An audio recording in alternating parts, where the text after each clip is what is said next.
Eles nunca compreenderam que é um dos meios mais revolucionários que esse país pode produzir o movimento negro. Que mexe com a ruptura, inclusive, de uma visão eurocêntrica de uma sociedade que tenta se firmar como eurocêntrica.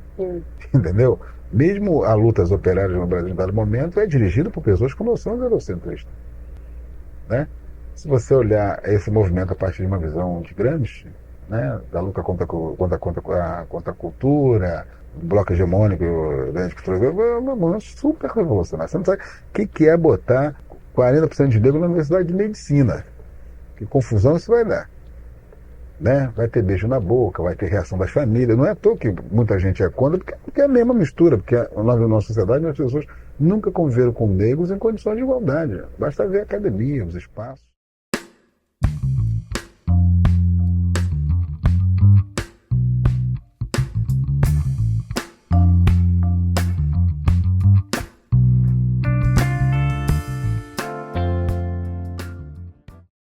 E então nós nos baseamos aqui em algumas informações desse currículo, mas temos outras perguntas para fazer e queríamos já começando do início, né? Quer dizer, aqui está dizendo que o senhor tem 47 anos agora, é verdade? 49. 40, ó, Então tá então atrasado. tá atrasado isso aqui. Naquela época eles fizeram. É, 49. E quando que você nasceu? Olha, tem uma controvérsia pequena, né? Quer dizer, na verdade eu fui registrado 12 de julho de 1954, segundo a data de nascimento. 12 de julho de 54. Mas agora, recentemente, depois de 2 anos atrás, eu descobri meu pai depois de 40 anos. E aí ele me traz a novidade de que eu, na verdade, nasci em 55. Segundo ele, eu sou de 29 de maio de 55. Mas eu não estou mexendo muito com essa data, eu estou considerando... 49 anos. Se fosse mais assim, seria 48. mas eu estou considerando a data de 12 de julho. 12 de Mexer julho. nessa data vai dar muita confusão. É. Estou considerando essa data. E nasceu aonde? Aqui no Rio mesmo? Rio de Janeiro. Aonde no Rio?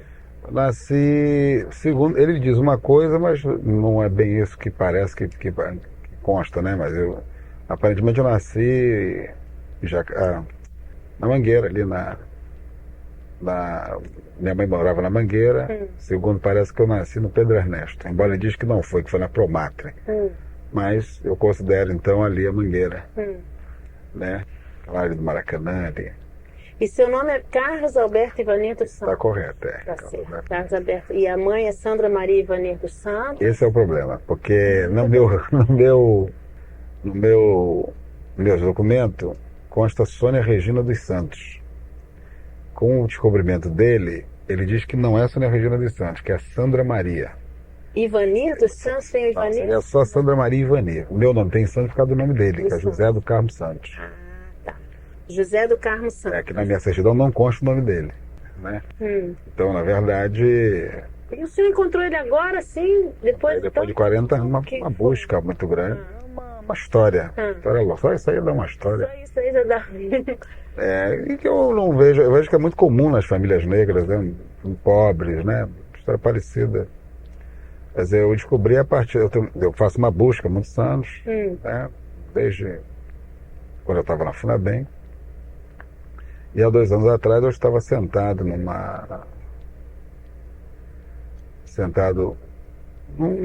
aqui no Hotel Glória, com alguns militantes do movimento negro, Filó, Reinaldo, o Celso do INCRA, quando na conversa com eles eles começam a falar sobre a Praça 11.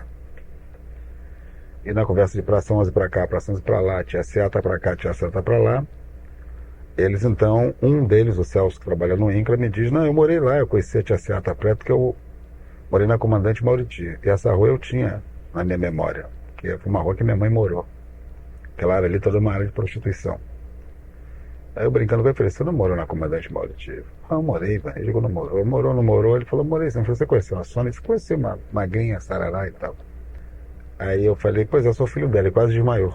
Ele disse: não acredito. Eu falei: sou filho dela e tal. Aí ele falou: não, lembra. Eu falei: era campista. Ele disse: não, campista, mas ela é de Santa Eduarda. Ele me falando.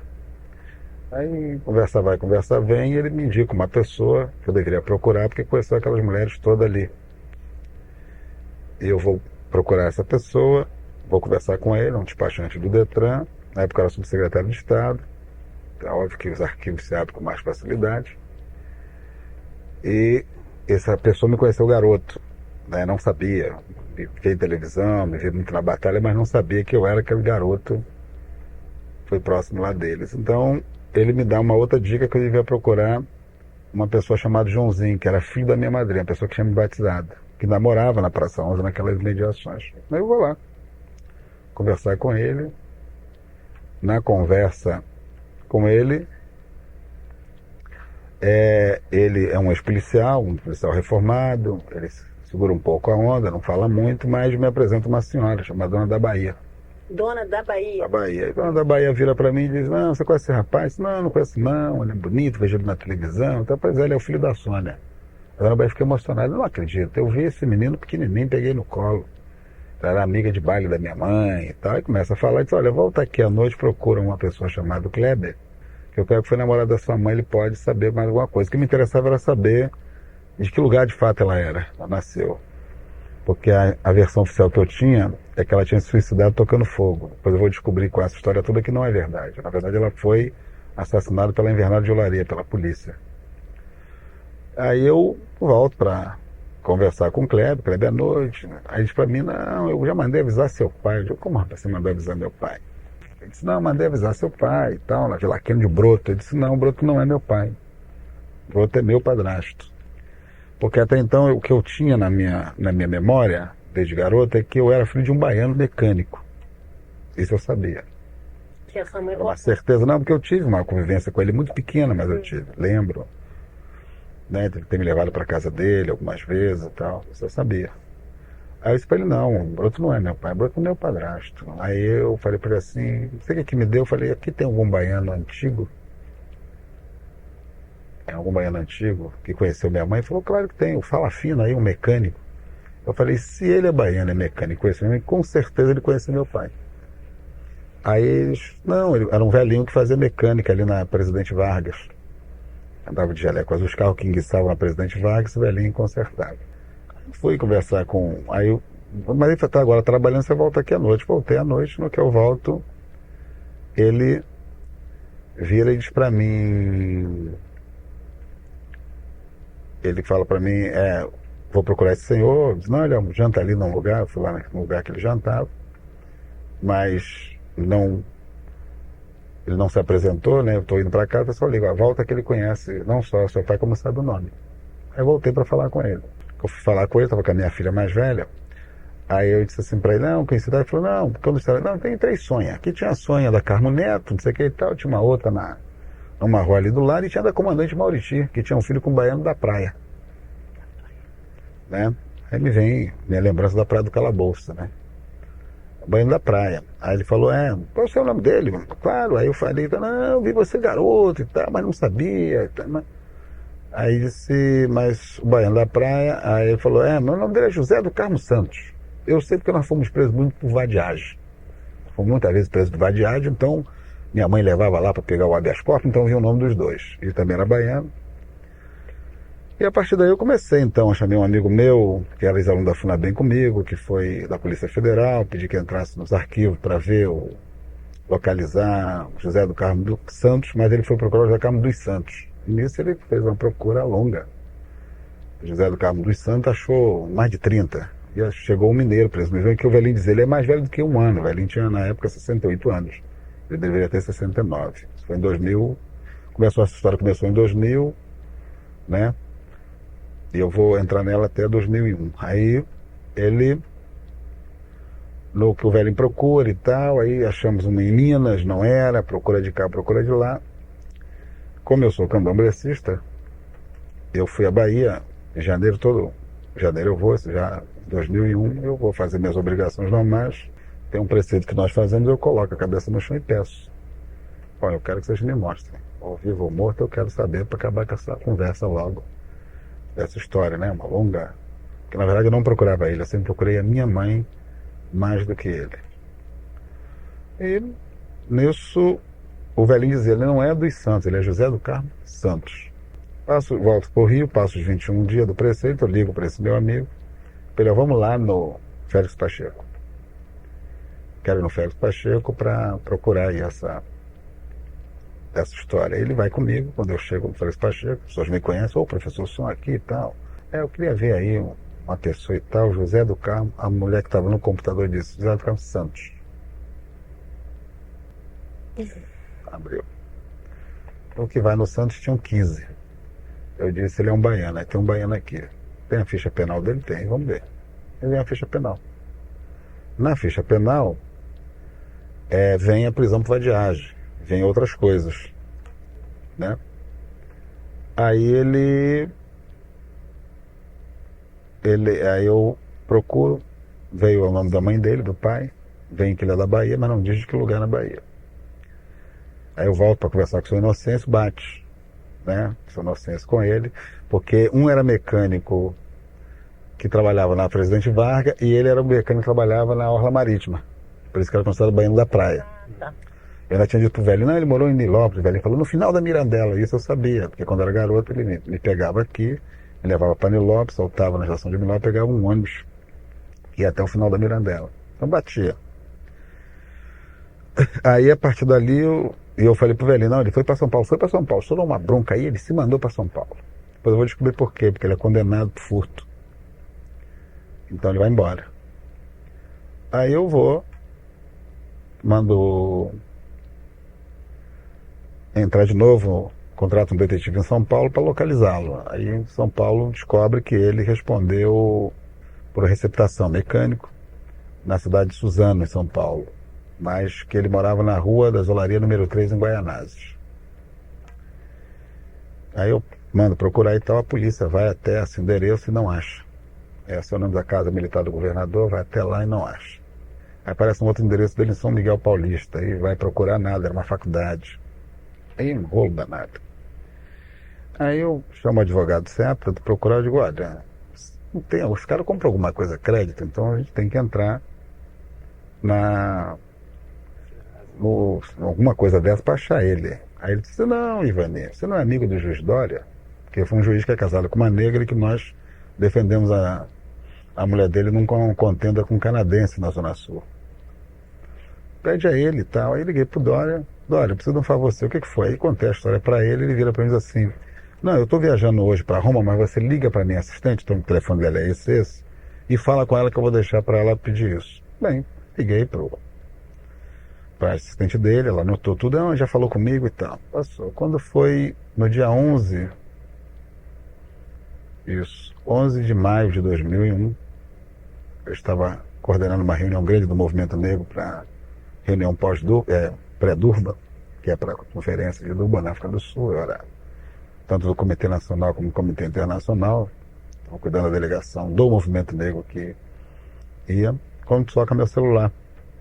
E ela diz para mim, olha, professor, não, engraçado, nesse período, não, que eu estou procurando, eu tenho um sonho, uma pessoa careca com uma guia do Ogum no pescoço, dizendo, só você acha. Que até então tinha mandado a polícia, e só você acha.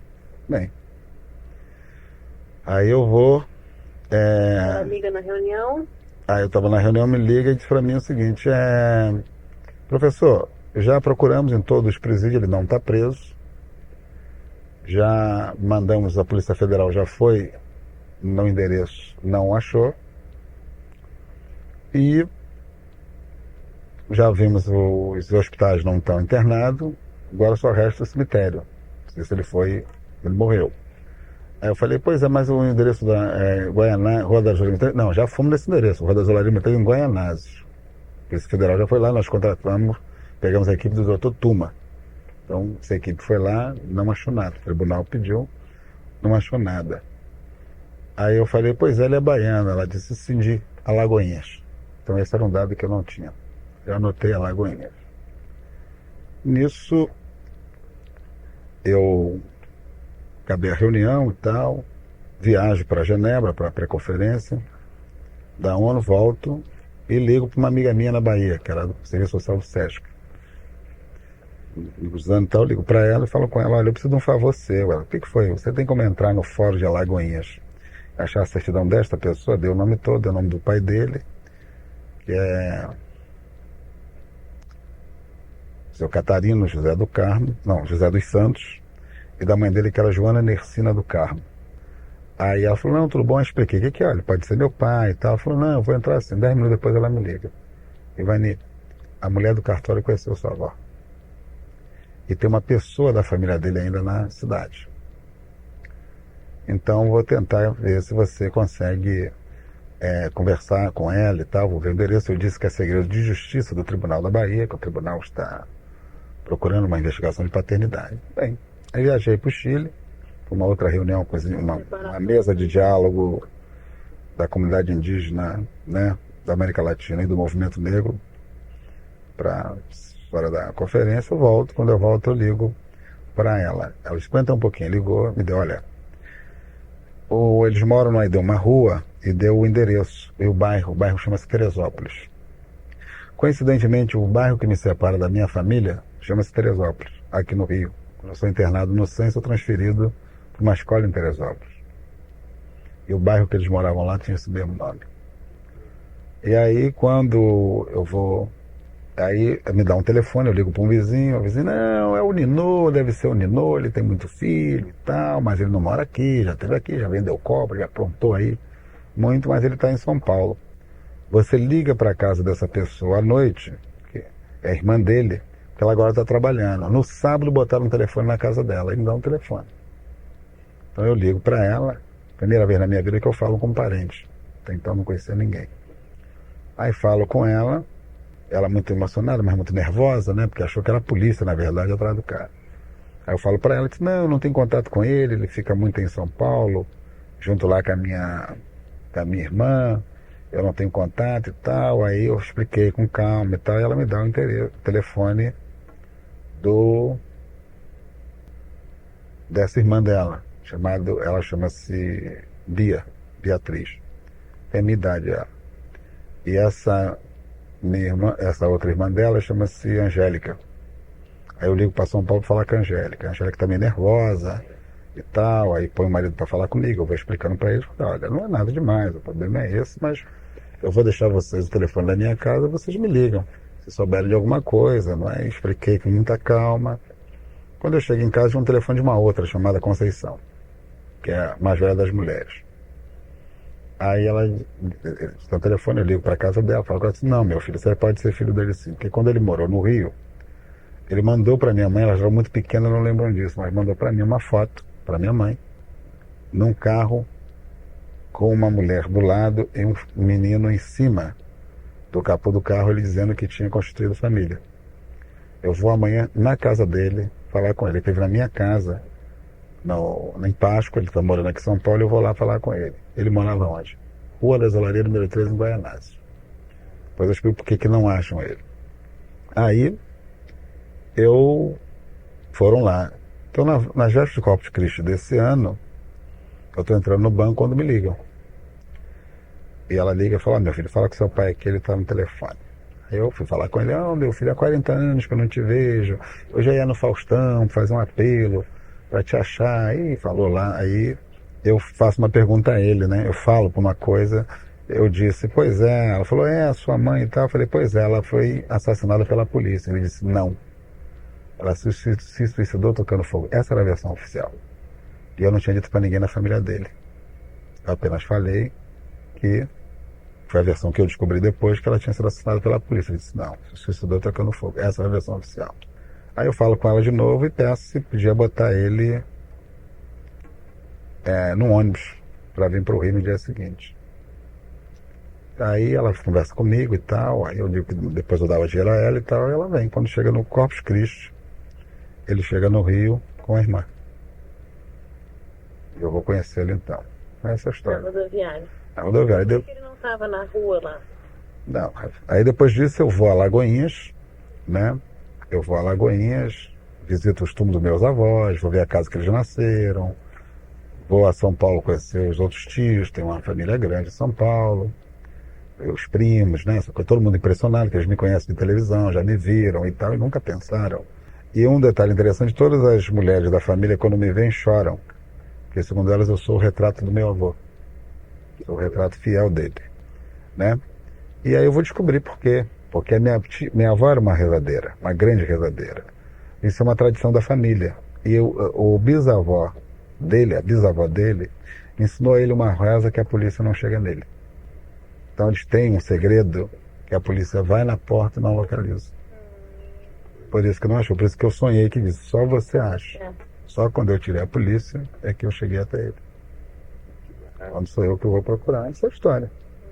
Uma história que eu acho de milhares, milhões de pessoas nesse país.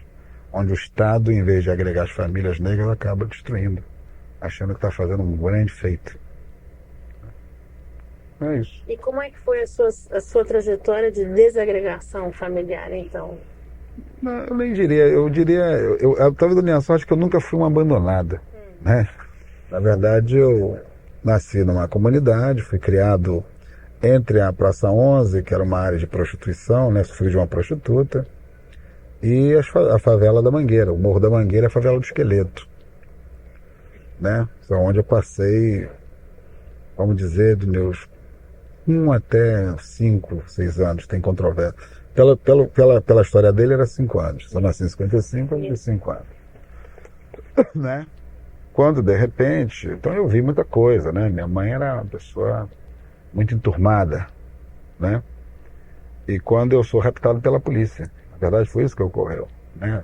Essa pressão que a sociedade faz para tirar a criança de rua, não sei o que e tal, então a polícia começou a fazer uma batida na área de prostituição para tirar as crianças. E elas esquecem que a maioria das crianças que viviam nessas áreas eram filhos de mulheres que não tinham empregos e que usavam o corpo para sustentar o filho, né? As pessoas têm uma noção da prostituição de uma forma muito moral. Eu não tenho. Eu sempre vejo as razões econômicas que levam pessoas como ela, uma campista, camponesa, que vem para cá, tem um filho para sustentar o filho. Então, foi a partir daí que eu fui levado para o SAM, na época era o SAM. Hoje eu compreendo, conversando com as pessoas, que no fundo era uma represália da polícia contra ela, né? Tanto que primeiro tirou-lhe o filho, eu sou internado no SAM, sou transferido para Teresópolis, ela não tem acesso, né? Não tem acesso, nunca me viu depois disso. E me contam que ela passou o tempo todo procurando o filho, né? Até que combinam com a morte dela. Eu vou descobrir isso com 14 anos, quando eu sou transferido. Primeiro eu venho para a escola em Teresópolis, depois eu vou para a escola 15, que é a escola modelo para todo mundo, né? Eu vou para lá, e quando eu vou para lá, então você sai ao final de semana. Então no final de semana eu volto a comandante Mauriti. Todas as prostitutas, as pessoas me conheciam. E eu não conhecia nenhuma delas. Já aos 14 anos. E ali eu venho saber da história. Coincide justamente com o período da repressão, né? Quer dizer, ela vai morrer entre 64 e 66, se eu não me engano, pelos dados que me dizem. Então isso mostra que que dentro da repressão política que se instala no Brasil a partir desse período, você também legitima a ação dos esquadrões da morte, né? E a suspeita é que foi uma equipe da Invernada de Olaria. Vamos esquecer que foi a Invernada de Olaria que criou a turma do Lecoq, no esquadrão, na escuderia Lecoq, né? Então você vê o quanto você tem atrocidades que acontecem no meio popular e você não se dá conta, porque nós somos setores organizados como setores médios da sociedade, que transformam suas perseguições em motivação política. E na área popular vira crime comum, né? E até legitimado por setores da sociedade que acham que você está matando bandido, né? Então a história é um pouco essa. Então eu vou ser criado numa escola interna durante até meus 18 anos, né, quase 19. Vou ser músico, talvez uma coisa que foi bom para mim, porque eu vou aprender música, vou aprender clarinete, né? Depois eu vou aprender percussão, porque eu tive tive tuberculose aos 14 anos, dentro dessa instituição. E tive uma pessoa que foi uma pessoa muito importante na minha vida, que era um professor de música meu. Foi com ele que eu comecei primeiro a compreender um pouco. Ele tinha trabalhado com João Goulart, né? Estava lá justamente por conta da perseguição política, e arrumaram um emprego para ele lá na Funabem. Foi muito engraçado isso, né? Chamava-se Luiz Gonzaga Pires. E que coincidentemente ele tinha sido um ex-aluno do SAR, né? Também. Uma pessoa, ele até brincava, ele começava a história dele dizendo que a família dele tinha 14 irmãos, ele era o caçula. E na vez dele a fonte secou, que o doutor Manuel Caetano Pires, que era o pai dele, um português rico, morreu, casado com uma negra, né? E com esse homem eu aprendi duas coisas. Aprendi primeiro, foi o despertar da consciência racial, não da consciência política, mas do problema, porque ele protegia os negros da banda, o outro protegia os brancos. Era muito engraçado isso. O outro era quem? Outro professor? Se eu não citar o nome dele. Não, era um outro professor. Era um outro professor também que era um ex-aluno. E não era branco. Não era branco. Não era branco. Isso, Ele protegia os brancos. isso era na escola 15? É. Ah, E, ao mesmo tempo, ele sempre dizia o seguinte: vocês têm que ser os melhores, porque a cor não ajuda. Era assim que ele tratava da questão racial. Sempre ouvi isso. Vocês têm que ser os melhores, porque é tipo um discurso de família conservadora, né? Pobre negra, quer dizer, a cor não ajuda. Né? O que ele queria dizer para mim era o seguinte: o fato de ser negro, você não encontra facilidade na sociedade, você tem que ser os melhores. Ele foi um cara importante na minha vida por isso. Depois, quando eu saio da FUNABEM, ele nos ajuda a construir uma república de ex-alunos, todos músicos, todos negros e músicos, né? Todos eram militar, com exceção de mim, eu não era o único militar. Quando eu vou, ele vai levar uma turma para a polícia. É muito engraçado isso, quando ele vai levar uma turma para a polícia militar de Brasília, ele me tira da lista. Você não. Porque naquela época, música é o único que você sai de soldado e vai direto a sargento. Uma das poucas profissões do militarismo. Então, para os ex-alunos era muito típico isso, muito bom. Uma ascensão rápida na carreira militar. Quando eu tinha tido tuberculose, eu disse: você não dá para isso. Você vai dar para ser um bom advogado. Você não vai dar para esse tipo de coisa. Coincidiu a opinião dele? Eu seria um bom advogado, tinha um bom oratório, você fala bem, né? E coincidia um pouco com o que eu ouço das pessoas que conheceram a minha mãe dizer que minha mãe, sempre todo momento de crise, de violência da polícia, ela dizia assim: não, meu filho vai ser um juiz e vai me defender. Acho que ela sempre falava isso, né? Embora eu não dei para mim. Não virei juiz nem advogado, né? Mas ela sempre dizia isso, na fala dela coincidia com a opinião dele. Você não dá para isso. E com ele foi que eu também aprendi ao interesse pela política. Embora as pessoas não conheçam que dentro da FUNABEM, dessas organizações, tem resistência, que não é considerada pelo mundo externo. Exemplo, nós criamos na nossa época um jornal chamado Grito, né? Que durante o período ele era controlado pela direção. Isso que ano? Isso em 71, Grito. É um jornal, né? Quando eles caçaram esse jornal, eu e meu grupo criamos Sombra. Era um jornal que circulava à noite. Nós já estudávamos fora, então fazíamos o jornal e distribuía debaixo das salas, né? Da direção da FUNABEM, incomodava. Botava debaixo, era uma folha, chamada Sombra. E que nós questionávamos a administração. Quer dizer, dentro da FUNABEM, desde a época do Sansa, tem muitas músicas de protesto, né? Tinha uma na época do Sansa que era cantada: essa não, seu diretor, onde está a verba que o Ministério mandou. Quer dizer, tem um samba de protesto incrível, que as pessoas não levam em conta que dentro dessas unidades fechadas, né, aparentemente fechadas, embora na escola 15, uma escola um pouco mais aberta, sempre houve resistência, né, política às administrações, críticas às administrações, que não é considerado como militância política. Quando eu fui desligado, houve que ter uma negociação comigo, porque eu estava organizando, pela ditadura na época, eu estava organizando um grêmio, com estatuto e tudo, com eleição. E aí foi uma confusão. Aí a negociação que eu seria desligado, eu tinha 19 anos, vem para o mundo sem saber que mundo é esse aqui fora. E eles inauguraram um grêmio. Mas não um grêmio nos moldes que eu pensei. Ficou até no cofre, o estatuto. Eu tinha um inspetor chamado Geraldo, que era um professor, me ajudou a fazer o estatuto, com o diretor, com o secretário, com tudo. Então isso é uma coisa que, mesmo não consciente politicamente, era uma coisa que a gente fazia. Eu sempre fiz isso. Eu comecei minha militância interna organizando quadrilha de festa junina, organizando baile, passava cinema no Colégio das Meninas. Então sempre fui uma pessoa muito ligada a isso, sempre li muito, né? Porque pessoas que me conhecem na época sempre falam isso: ele sempre foi diferente, não gostou de ler e tal, né? Então essa vida entra dentro do muro, as pessoas não conhecem, né? O preconceito das pessoas é muito forte quando você não estuda nas mesmas escolas que elas estudam aqui fora, né? E consegue legitimidade de militância. Então nós sempre fizemos isso. E o que vai coincidir, aí eu vou aprender com ele, eu vou dar aula num colégio, muito engraçado isso, vou dar aula na SUSE, Santa Edvige, colégio de um cara chamado Mesquita Braulio. Eu nessa época vou trocar o salário para que os alunos da FUNABEM estudassem lá de graça, né? Eu troco parte do meu salário. Eu, na época, era operário, meu primeiro emprego foi na GGS, uma gráfica, não tinha nada a ver com o que eu tinha aprendido dentro da FUNABEM. O que você aprendeu na FUNABEM? Aprendi música, de música. E também oficial de farmácia, fiz um curso de oficial de farmácia. Mas fui trabalhar na gráfica, na GGS, fazia a lista telefônica na época. Já transferida de Olaria para Jacarepaguá, meu primeiro emprego. Já na época todo mundo achava que eu era um contestador, já na gráfica, tanto que eu não fiquei 10 meses, fui mandado embora. Mas eu já dava aula nesse colégio, aula de música, trocava o meu salário por bolsa para aluno cantar no coral e ao mesmo tempo na banda de música. Ali ajudei a organizar teatro e aprendi a fazer campanha política. Foi ali que eu aprendi a fazer campanha política. Na época era o MDB e a Arena. E naquela época a gente fazia campanha do MDB. Aquela briga do grupo de Chagas Freitas, dos autênticos. Eu não tinha muita consciência do que era isso. Mas eu fazia porque o Pires, né, já me levava um pouco a esse tipo de militância. Foi assim que eu comecei.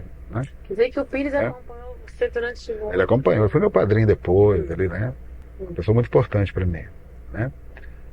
Engraçado. Ele era mecânico também. Ele era músico e mecânico. Muito engraçado. Na vida do José do Carmo lá, o mecânico, depois.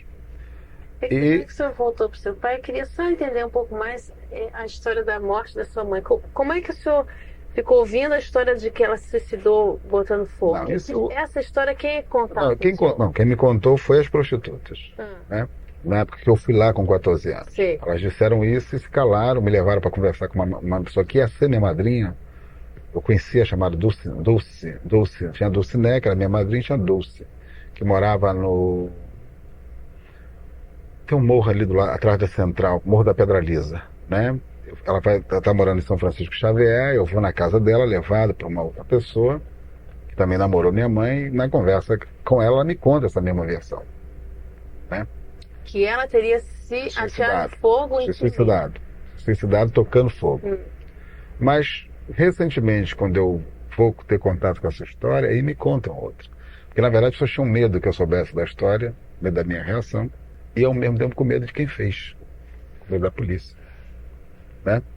E agora não, na medida que esse filme já prescreveu, na verdade, né? Mas na medida que passou tantos anos, e depois eu fui observando, quando eu fui conversando na Praça 11 com algumas pessoas que a conheceram, eles passaram já a dizer o seguinte: é lamentável o que aconteceu com ela, ela não merecia aquilo, então não foi ela que fez. Eu vou descobrindo que não foi ela. E até que esta pessoa, uma outra pessoa mais íntima, e ela acabou me contando a verdade. Não foi nada disso. Não aconteceu, foi isso, a equipe é tal. Ele conta o que houve. Hoje já dizem que era por causa da comadre dela, que era Dulciné, queriam que ela desse conta da Dulciné, aquelas coisas que acontecem muito desse meio. Então, ela não se suicidou. Bom, né? Então até pelo perfil dela, não era um suicida, ela era uma pessoa de enfrentamento, né? Nunca foi disso. Então estamos falando do Pires, que foi como um padrinho. Não, foi isso. Aí ele foi uma pessoa importante, né? Aí eu começo a me interessar pela questão política, né? Aí vou ajudar esse Mesquita Brown em 76 a se eleger vereador, depois vou me decepcionar com ele. Esse vou aprender se elegeu vereador. Dessa escola. Dessa escola. Ele era do MDB, aí vou me decepcionar com ele. Ali eu vou conhecer uma pessoa chamada Fonfon, aí vou começar... Na época, já na escola ele me perseguia, porque por fato de eu organizar o grupo de teatro, mas eu não tinha noção de que não podia fazer isso naquela época, você não podia organizar nenhum grupo. Né? Na escola de Santas Vives. Claro, porque você está na ditadura. Né? E, então, vai coincidir também, esse período todo, com a minha visita à Ilha Grande. Eu vou à Ilha Grande ver o broto, eu vou descobrir já, quando eu estou saindo da escola 15, conversando com o menino sobre o esqueleto, eu disse, olha, aí falei do Broto, falou, não, o irmão do Broto tem um filho com a minha mãe, eu tenho uma irmã que é filha, que é a sobrinha dele, e a família dele mora na Vila Kennedy, e aí eu vou na Vila Kennedy. Quando eu vou à Vila Kennedy, isso em 72 para 73, início de 73, a mãe dele, eu entro, lembro como se fosse hoje, ela está numa casa, aquelas casas construídas na Vila Kennedy. Quando eu chego com ele, ele diz assim, Dona Abigail, a senhora conhece esse rapaz? Aí ela diz, não, ele é o filho do Broto, Paulinho, porque meu codinome era Paulinho, porque as prostitutas têm um nome e dão um codinome ao filho. Aí ela chora, não acredito, todo mundo você estava morto. Aí diz que ele está na Ilha Grande, aí eu vou à Ilha Grande visitá-lo. né? Faço uma visita à Ilha Grande. Quando Nunca é seu padrasto. padrasto, interessava saber dela. Quando eu vou conversar com ele sobre ela e tal, ele fica todo emocionado, né? Quando eu chego perto dele, lembro, ele não me conheceu. Aí eu falei, falar com você, o Broto, pessoal, aquele ali, era faxina na Ilha do Abraão, que estava cumprindo pena, ele tirou 20 anos de Ilha Grande. Aí eu vou chegar lá, vou dizer pra ele, eu sou filho da Sônia. Aí ele quase chora, né? Porque ele me tinha como filho. Depois eu vou descobrir por quê. Porque quando ele é preso, tem fotos nos jornais da época, ele é preso comigo no colo.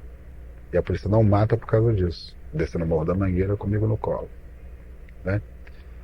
Aí eu ajudo depois. Aí ali eu vou ter uma outra surpresa. Eu vou encontrar vários alunos da FUNABEM que eram presos e não eram infratores de código menor como eu. E eram presos e eu não. E ali eu conversando com ele, fiz um discurso muito ingênuo, muito idiota na época. Hoje eu dizia assim, não, a oportunidade foi dada para mim, foi mesmo para vocês. Vocês não souberam aproveitar, eu soube aproveitar e tal. Mas mesmo assim eu saí convicto que a gente tinha que criar um instrumento que ajudasse os alunos e questionasse a sociedade na ajuda deles, né? E aí fomos criar a Associação dos Ex-Alunos da FUNABEM. Comecei com essa ideia. E eu não entendia que eu era perseguido por causa dessa ideia. Fui na FUNABEM todo animado, propus a ideia, todo mundo achou legal. Primeira reunião dos ex-alunos, era tanta crítica à FUNABEM que acabaram com a reunião. E passaram a me perseguir. A né? direção da FUNABEM. Passaram a me perseguir. Eu tinha feito uma prova para ser funcionário, não consegui ser funcionário, né? Depois eu entendi o que era isso depois. Mas aí fui mandado embora da SUSE, né? Aí fui dar aula no Itu, Marechal Hermes, já ali dando força, também uma coisa, música, trocando bolsa, levando os ex-alunos para lá. E coincide, mais ou menos em 1975 ou 74, o Jorge Carlos, um ex-aluno, foi aluno comigo desde a minha primeira escola, me chama para uma reunião no MAN, onde passava um slide sobre história da África, né? Tem uns bailes, Black Paul na época, o Buda já, desde 73 já me levava, eu já ia no Grape da Penha, no Grape de Padre Miguel, né? Tinha aqueles circuitos, né? E ali que começou então o meu contato com essa história da imagem do movimento negro. Porque foi justamente a partir dessas reuniões que saem as organizações negras, né? E essas do período. Do MAN, quem é que bancava? Como era feito? Eu lembro que na época o Medeiros passava um slide e falava da saga dos negros desde o Egito e tal. O Medeiros falava muito isso, né? Tinha muitas pessoas, né, que estavam nesse tipo. As outras pessoas, você se lembra? Eu tinha Medeiro, Filó, tinha o Mauri mesmo, e eles são pessoas, embora eles eram de um outro grupo, né? Eles já tinham mais a questão do Simba, do Togo, que eu vou ter um contato com o Togo depois. Mas o Jorge Carlos, esse ex-aluno, era que era a minha referência na época. O Orlando, né, o Paulo Roberto, esse é o grupo mais ligado a essa história do MAN e que vai ser ligado também ao afroasiático, né? Mas é o meu primeiro contato. Mas eu não, no primeiro momento eu não faço militância ligada a esses grupos, né? Eu continuo trabalhando com os ex-alunos, né? E aí quando é 79, coincide, né? O nascimento do meu primeiro filho, minha entrada na universidade. E aí a FUNABEM, de uma forma muito demagógica, eu vou almoçar com o presidente da FUNABEM, que era um orgulho, um ex-aluno que trabalha na faculdade. Eu entrei na faculdade de elite, Notre Dame, né? Ipanema. E até chique, quando eu digo Notre Dame, eu só acho que é em Paris, né? Mas era ali em Ipanema, ou lá em Nova York. E aí eu vou estudar na Notre Dame, vou passar para a educação, sou pedagogo, muita gente acha que eu sou historiador, mas eu sou sociólogo, mas eu sou pedagogo.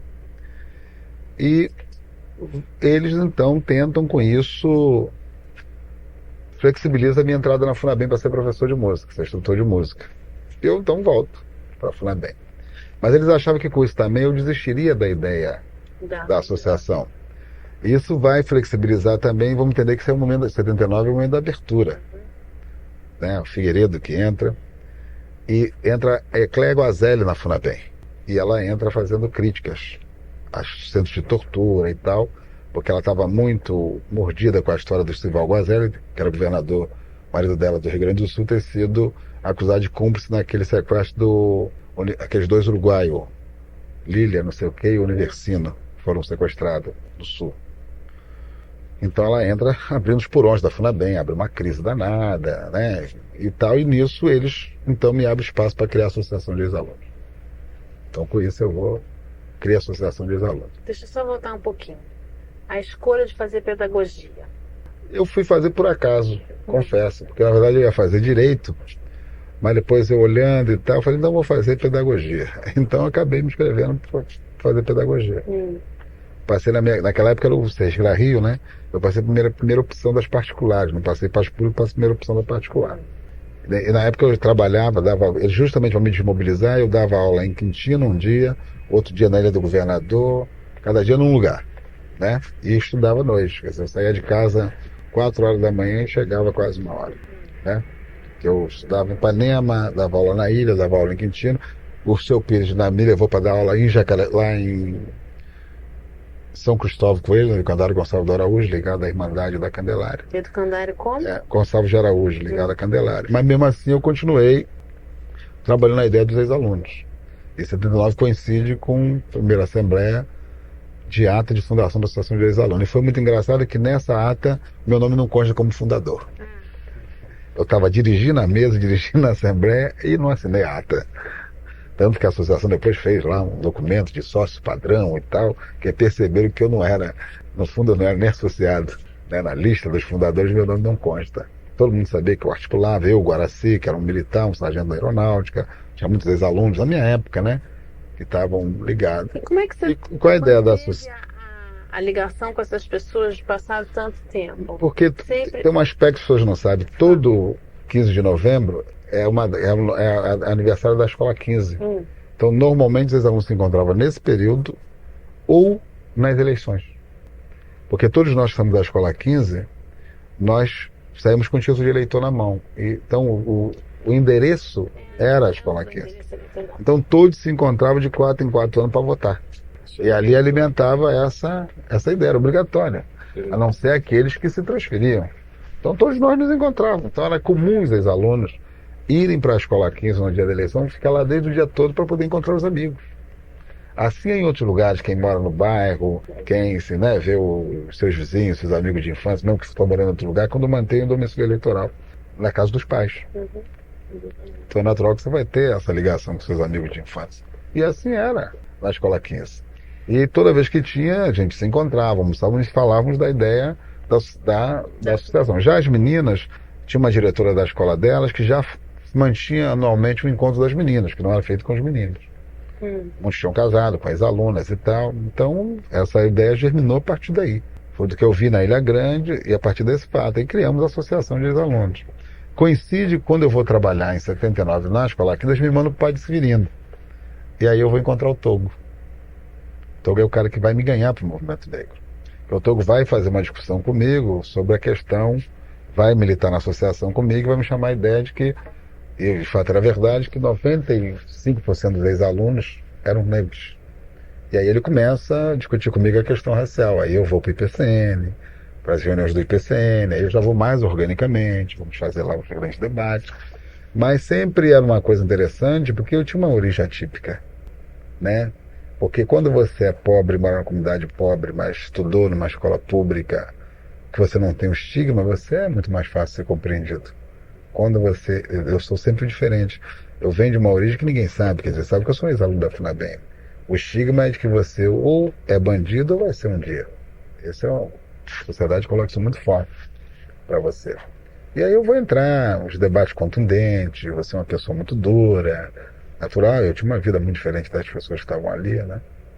E é isso, quer dizer, a minha militância vai se dando, então eu acho que todas as atividades que o movimento negro construiu a partir desse período, todas elas eu participei, tive um papel. E o Togo, ele era professor no Era militante, que o Togo era professor de arte. De arte. De arte cênica, arte plástica, né? Muito cartunista do movimento negro, né? Uma pessoa... Mas você tem contato com o Togo ainda em 79? Conheço em 79. Estou de 79. Essa vivência de movimento negro vai aos poucos. Meu contato era anterior, mas eu vou para a Associação de Ex-Alunos. Quer dizer, quando o Togo, vou trabalhar com o Togo, aí óbvio que numa aliança minha dele, é óbvio que eu vou me envolver mais organicamente no movimento. Eu vou virar sócio do IPCN, que até então eu não era. né? Vou votar no IPCN, vou às assembleias, vamos para as brigas, né?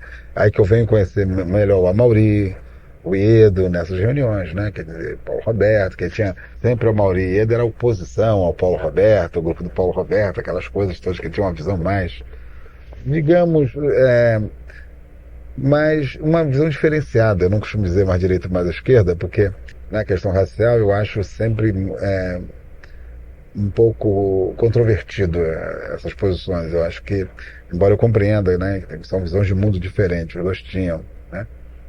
Mas aí eu vou conhecer esse pessoal, o Suzete, todo mundo é um pouco desse período, né? Obviamente, a Denise, o Veríssimo, esse era o grupo liderado pelo Amaury e pelo Ieda. Aí tinha um outro grupo que era Carlos Alberto Medeiros, Orlando, Paulo Roberto, aí é um outro, Januário Garcia, isso já era um outro grupo, né? As brigas, assim, as disputas, né, que são natural. Mas é óbvio também que eu me lembro de duas coisas importantes. Uma, quando eu era aluno da FUNABEM, eu lembro que um dia eu vendo no jornal Hoje, eu vejo uma entrevista da Beatriz Nascimento, dizendo que as favelas eram um quilombo da modernidade, né? Isso eu lembro bem, uma coisa que me marcou. E outra, depois eu vou ver no Pasquim uma entrevista com a Abdias, né? São coisas que eu vou ter contato, são coisas que eu lembro, que eu leio e vou aumentando mais a minha curiosidade sobre a questão racial. Antes disso, em 78, tem o famoso ato público lá no Teatro Municipal de São Paulo. Você teve conhecimento disso? Teve... Não, claro, 78, a questão que surge... A criação do MNU. Do MNU, sim, acompanhei, eu acho que é uma coisa... quando matam aquele menino, justamente... E aonde esse menino morreu? Em Guaianazes. Num clube em Guaianazes. Robson da Silva Luz. Tudo isso vai ser num clube lá em Guaianazes, né? Onde mora meu pai. Quer dizer, interessante isso. Quer dizer, começa a história toda, a gente vai... Inclusive na época a ideia não era criar o MNU, era o movimento unificado contra o racismo. Discriminação social. Né? Mas aí a turma mais trotskista acaba fazendo vencer a sua versão, né? A sua versão. Mas eu vou ter um papel mais... Aí até eu não tinha um papel que fosse de relevância. Você chegou aí nesse teatro? Foi, mas a minha ideia de relevância ela vai ser mais aqui no Rio. Então você acompanhava o bonde, né? Mas você não tinha interferia. Eu vou ter interferência mais depois de 79. Depois que você conhece o Togo, então. O Togo. Tanto que mesmo o IPCN ele é criado, eu acompanho um pouco, mas não tinha engajamento. Eu não tinha esse engajamento. Eu acompanho algumas coisas e tal, mas o meu engajamento mesmo como militante, de ir às reuniões, né, vai ser mais depois da Associação dos Ex-Alunos. Porque nesse período eu vou estar preocupado com a organização da Associação dos Ex-Alunos. Eu vou a São Paulo, inclusive, nesse mesmo período, 78, 79, aliás. O primeiro encontro que tem sobre os ex-alunos da FEBEM em São Paulo, o movimento de defesa do menor em São Paulo, na época que já questionava a repressão na FEBEM, eu vou acompanhar, eu vou lá, né? Mas a minha ideia era, qual era a nossa questão? A questão era que o movimento negro compreendesse, entendesse, além do seu reconhecimento no discurso, as questões dos ex-alunos da FUNABEM, das prostitutas, dos marginalizados. Porque o movimento negro tinha um discurso racial, mas muito a partir de uma perspectiva, né? Não conseguia ligar o discurso racial à questão social. Esse era o dado, né? Tanto que é um górdio até hoje, que já está superando um pouco mais agora, mas isso é verdade. Então a nossa preocupação era com os ex-alunos, de fato. Embora eu vou compreendendo que não tem uma questão do ex-aluno se não entender a questão da pobreza, se não entender a questão das mães solteiras, das mulheres, a maioria era filho de mãe solteira, e da questão racial. Foi aí que eu me virei a militante do movimento negro. E foi aí que, inclusive, 10 anos depois da associação, a gente criou o CEAP. Vai ser a partir dessa compreensão, porque era enxuga-gelo, era você não mexer com o cerne da questão, né? Porque os ex-alunos, eles inclusive tentavam buscar uma reprodução da instituição FUNABEM na associação. A gente tinha que arrumar emprego, botar ele na casinha para dormir, não sei o que e tal. Mas foi uma experiência interessante, porque ali eu aprendi também o que era grupo de extermínio. Foi a partir de um sumiço de 8 ex-alunos na Baixada Fluminense, que faziam o descuido, chamavam de descuido, eles roubavam coisas do supermercado para vender barato nas comunidades onde eles moravam, eles desaparecem. Primeiro governo Brizola, em 82.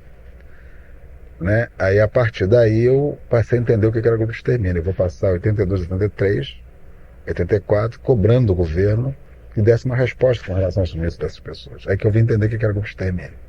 Né? E levei minha vida sempre lutando contra a violência policial, sem saber que minha mãe tinha sido vítima, né? Isso é um detalhe interessante. Mas sempre vou aí ligando a questão racial ao destino dessas pessoas. Em 84 a gente faz o primeiro passeato, que era o primeiro passeato teto público, né?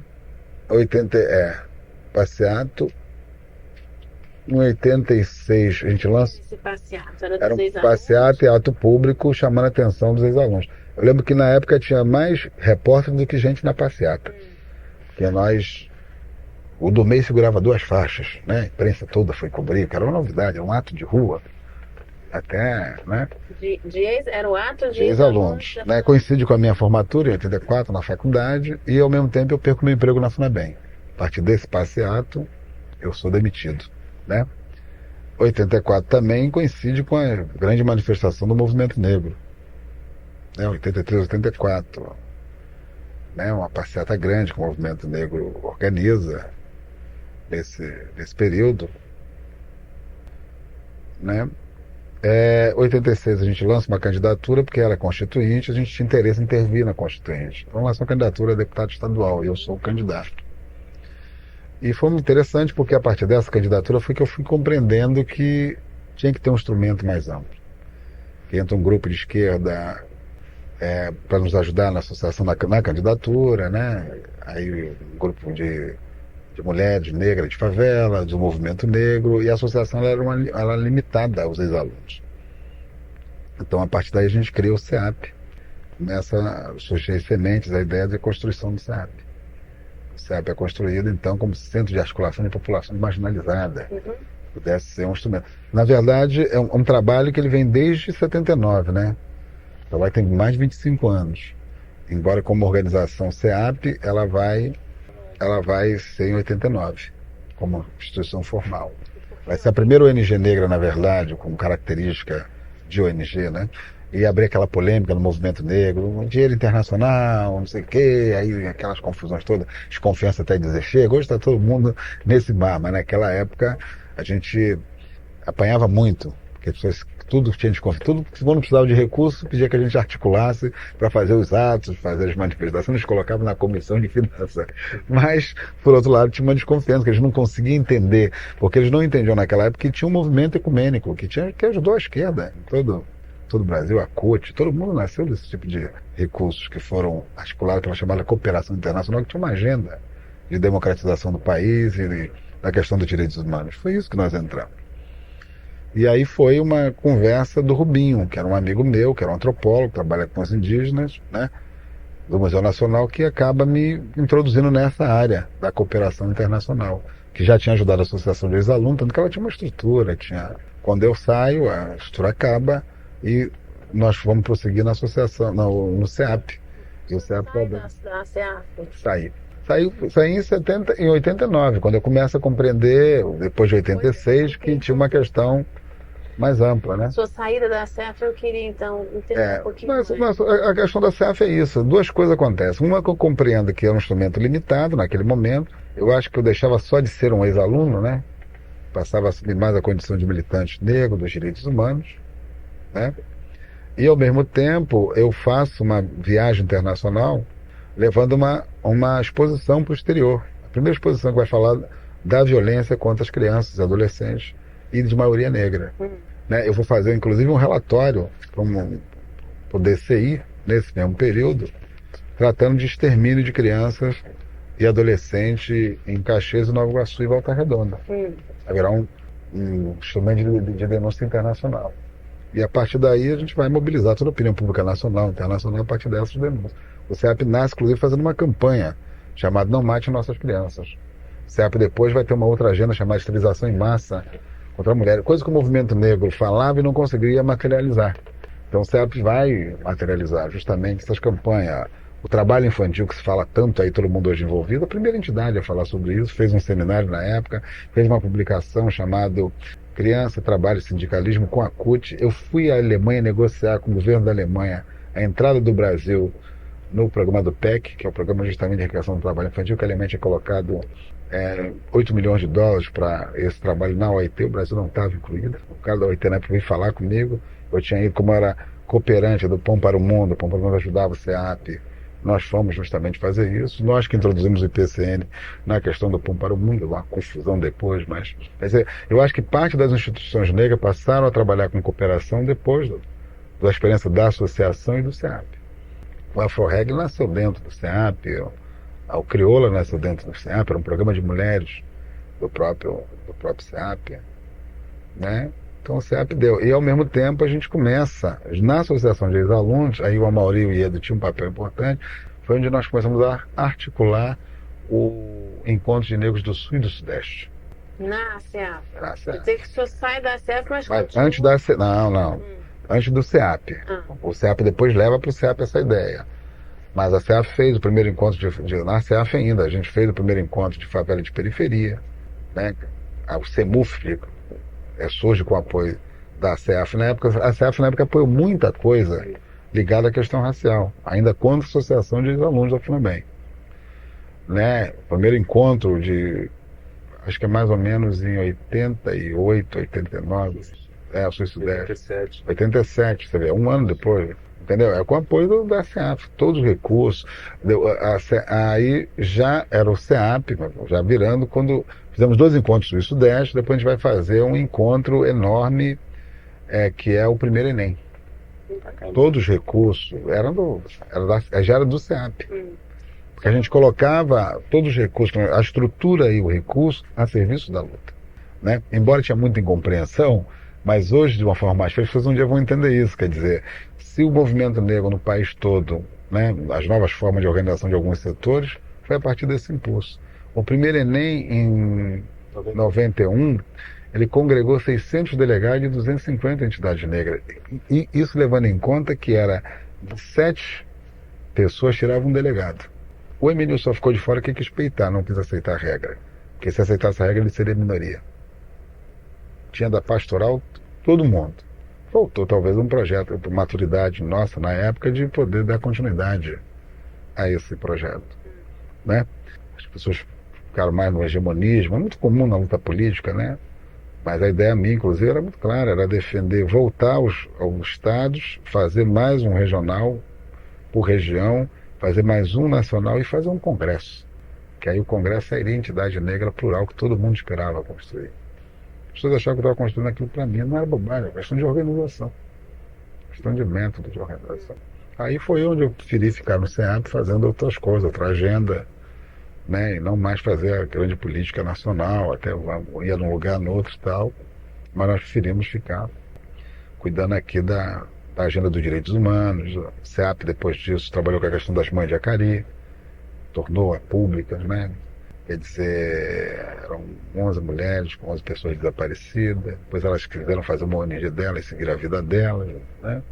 Nem todo mundo entende o processo. Eu acho que o CEAP foi uma das organizações que mais internacionalizou a luta racial no exterior, quer dizer, trabalhou muito numa agenda de sensibilizar setores do mundo e outros segmentos, que aqui tinha uma luta racial no Brasil. Hoje, muitas pessoas viajam, já entendem mais isso, na época não entendiam, porque achavam que você viajava muito, tinha alguma coisa por trás, né? Não, né? Eu, assim, tinha um programa de rádio chamado Vibrações Positivas, que incentivou muita coisa. Tinha um projeto que eu não falei, que nasceu na CEAF, o CEAP depois fez, que era da Lei do Ventre Livre ao Menor Abandonado, onde Cidade Negra, na época, era KMD5, né, e Lumiar, participaram desse projeto, muitos grupos negros, né, que ligava questionamento da questão do menor abandonado à questão da Lei do Ventre Livre. Uma coisa bem ingênua, mas bem interessante que nós trabalhamos, né? Quer dizer, no fundo, a CEAP ela ainda tem o seu pé na associação de... O CEAP é formado por um grupo de ex-alunos da FUNABEM, só que amplia, com um grupo de mulheres negras e de militantes do movimento negro e um pequeno grupo que eram chamados Papes, os filhos da Irene Pape, a famosa mãe da passeata dos 100 mil, que é o André Pape e a Ludmila Pape, que morreram, que acreditam nesse trabalho e vai nos dar uma força nessa organização. Apoiado por Rubim, que é um antropólogo, não militaram dentro, a Lígia, Tabu, quer dizer, um grupo de classe média que acaba entendendo que era uma luta justa. Embora a esquerda nem sempre entendia isso, né? A maioria do pessoal. Se você estudar a vida da classe média negra, você vai encontrar sempre um ex-aluno da Escola 15 atrás. Porque a Escola 15, se você observar, ela tinha duas coisas. Ela era uma escola pública de qualidade. Sempre foi. Ela concorria com Pedro II, só que era para pobres, negros, para prevenir delinquência. Tanto que quem ia para lá ia, na época do Paulo Silva, era o chefe de polícia que dava a internação. Porque tem uma história ligada à abolição, né? Que era a primeira escola depois da abolição, né? Você vê, o João Alfredo é a primeira escola pós a Lei do Ventre Livre, criada pelo Império, fica na 28 de setembro, dada a Lei do Ventre Livre. A questão da minoridade no Brasil está ligada a essas duas coisas. E a história da Escola 15. Entendeu? As pessoas não sabem disso. Então ela sempre teve literatos, pessoas que eram de famílias pobres. Eu costumo dizer sempre que eram os filhos dos senhores de escravos. Eles tinham filho como cama, para proteger, não sabia como, botar na Escola 15. Ou então as grandes famílias que tinham também um afilhado e tal, já que não podia frequentar outras escolas, não botavam na Escola 15. E esse negócio é balela dizer que o C é a escola de referência, hoje, onde está a maioria branca, lá as pessoas negras, mas na verdade essa tradição a Escola 15 sempre teve. E foi um celeiro de músicos. A maioria dos músicos, se você pegar grandes músicos, foi aluno da Escola 15. Ele eu não sei, mas o Paulo Silva, uma boa parte deles saíram de lá. Porque lá era uma escola de excelência. E muitos que foram para a vida militar. Entendeu? Porque agora não. Essa tradição agora acabou. A música lá está horrível, porque a banda sempre foi uma tradição. Em todas as escolas, porque no jornaleiro e tal, mas a Escola 15 sempre foi. Eu cheguei a tocar na Sinfônica. Lá tinha uma banda sinfônica. Uma banda sinfônica. 70 e tal. Nós estávamos na Ludmila Pape.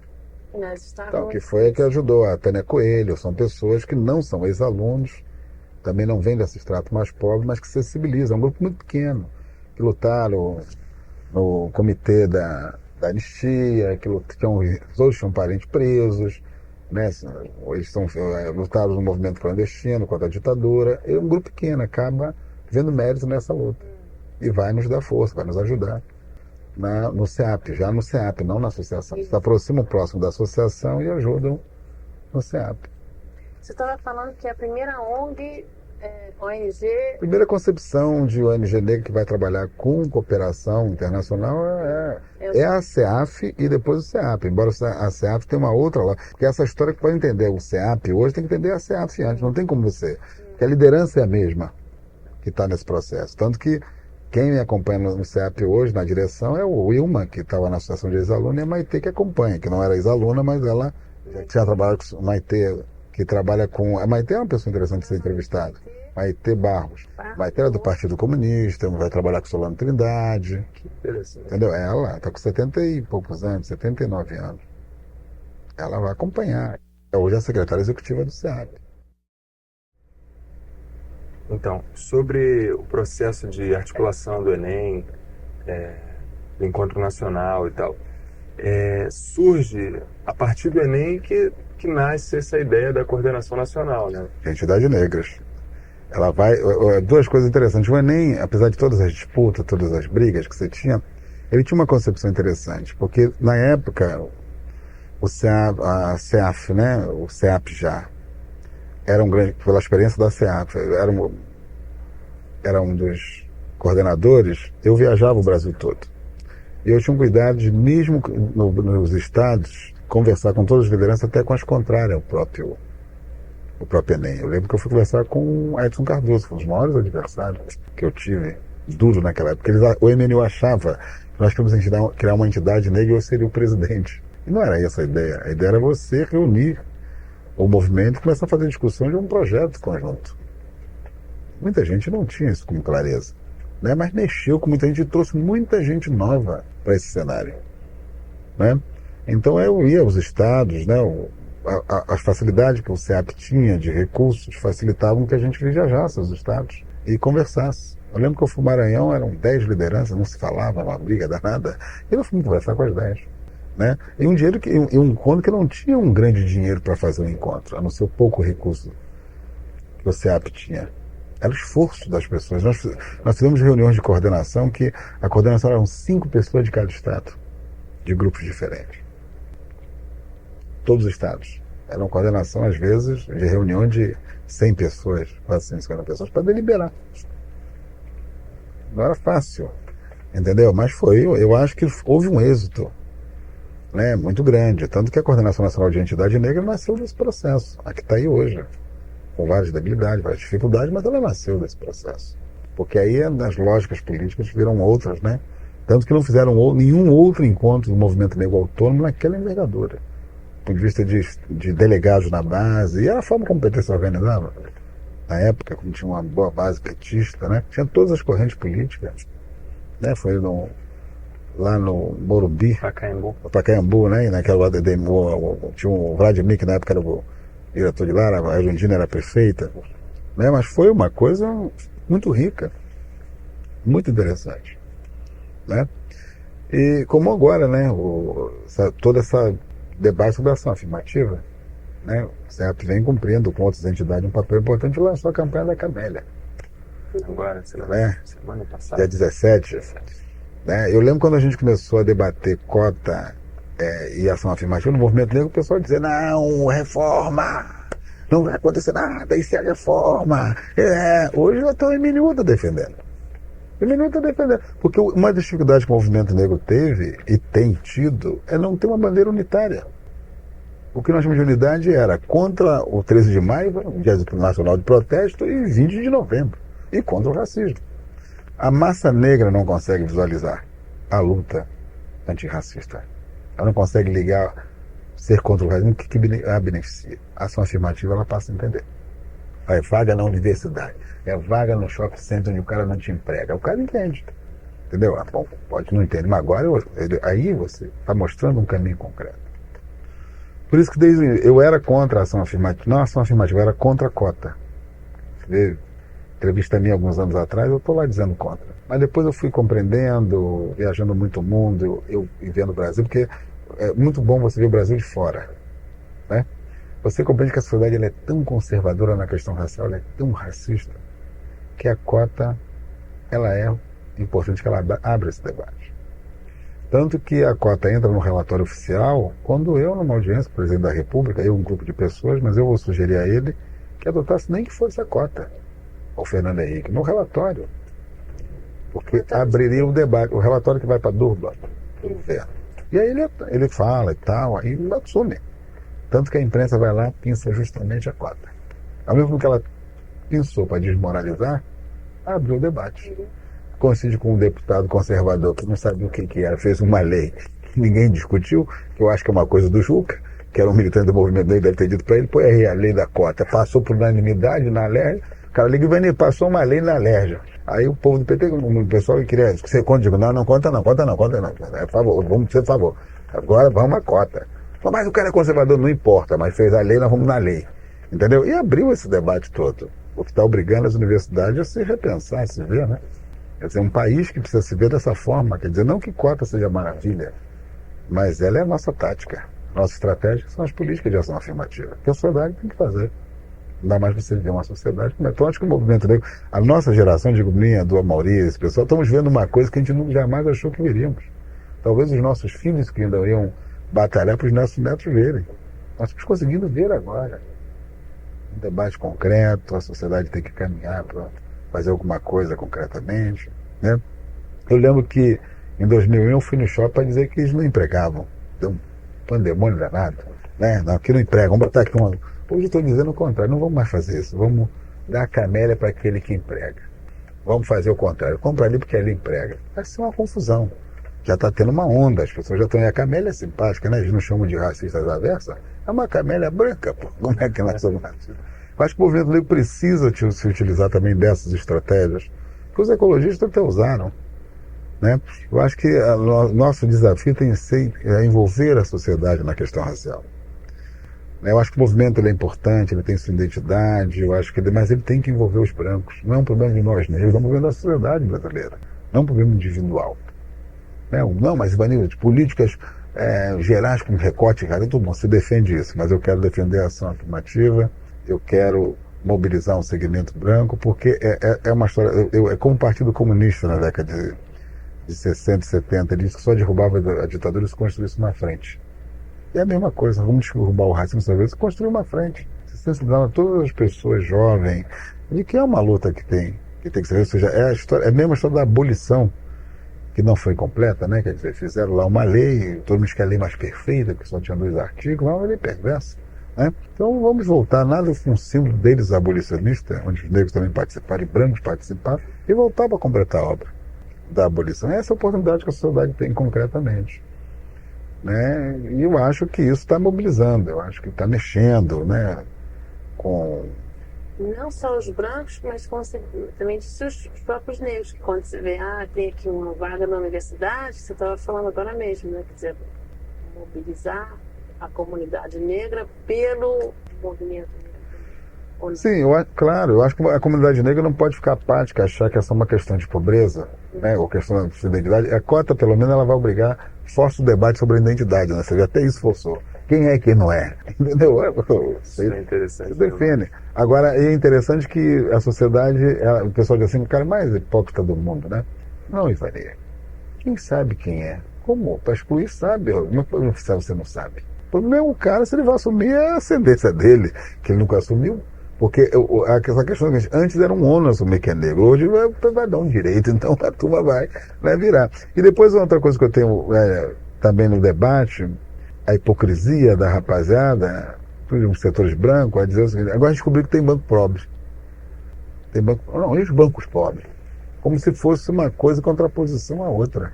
Eu digo para o nosso pessoal, agora não se preocupa. Você está preocupado com o banco pobre? Vamos fazer o seguinte: nas cotas dos negros, nós vamos colocar um percentual das cotas, 50%, até quem ganha um salário mínimo da nossa comunidade. Nas cotas dos brancos também coloca. Não, eles vão largar os bancos pobres para lá.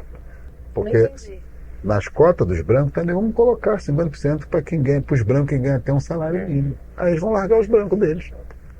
Entendeu? Tem que o problema não é nosso, qual é o problema para eles. Não precisa dizer o que a gente fica tentando explicar, só parece que nós somos a favor dos brancos pobres. Então, na cota dos brancos pobres, dos brancos, já que vai ficar para vocês, 50% para quem ganha até um salário mínimo. Mas eles não vão topar. Porque eles tentam lembrar dos brancos pobres para nos arrumar um problema para nós. Nós temos que ter habilidade de dizer: não, somos favoráveis aos brancos pobres também. Sempre fomos, moram lá na nossa comunidade, joga bola com a gente, casa com as nossas meninas, não é um problema. Então, nas cotas de vocês, vamos colocar um percentual. Aí eles ficam meio: não, você não é favorável? Então, aí eles já... Né? Não, aí não, entendeu? Ele não fala que é um mérito.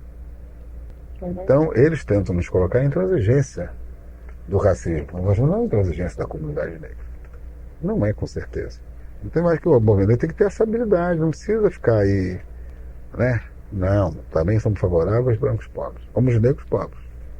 Um percentual dessas vagas tem que ser para quem ganha, vamos colocar um indicador econômico, quem ganha até 3 salários mínimos. Do outro lado também. Não nas nossas cotas. Nós estamos resolvendo, mas de vocês resolvem. Eles não vão topar. Não vão topar. Um instantinho, essa outra coisa que eles se lembraram é de que o ensino fundamental precisa ser melhorado. O movimento diz isso, qualquer panfleto do movimento negro, você vai ver lá escrito, na época da década de 70, violência policial, a escola, tá lá colocar. Eles agora se lembrar. Eles que saíram dessa escola na década de 70, que saíram da escola pública, agora se lembraram que precisa ser melhorado. Agora que eles descobriram isso, nós já sabemos disso há muito tempo. Uma coisa não exclui a outra. Vamos melhorar o ensino básico, mas vamos também entrar na universidade. Digo com tranquilidade, que meu filho mais velho estuda na UERJ sem cota. Faz estatística lá sem cota. E lá eu nasci quando era uma favela. Podia dizer que não precisava, né? Porque o natural de alguns neoconservadores é achar que não, o mérito não precisa. Eu penso no coletivo. Eu penso que mais pessoas negras têm que ter esse direito, que é um direito de que nós somos contribuintes. Nós pagamos impostos. Não podemos pagar imposto para só mandar a polícia dar bordoada na nossa comunidade. Então queremos também ser beneficiados por esse imposto que nós pagamos. Nada melhor do que uma educação de qualidade, né? O nosso pessoal. Acho que esse é que tem que ser o debate. Eu queria fazer uma pergunta sobre sua participação política. Quer dizer, em 86 você sai candidato a deputado estadual, A Partido dos pelo Trabalhadores. PT.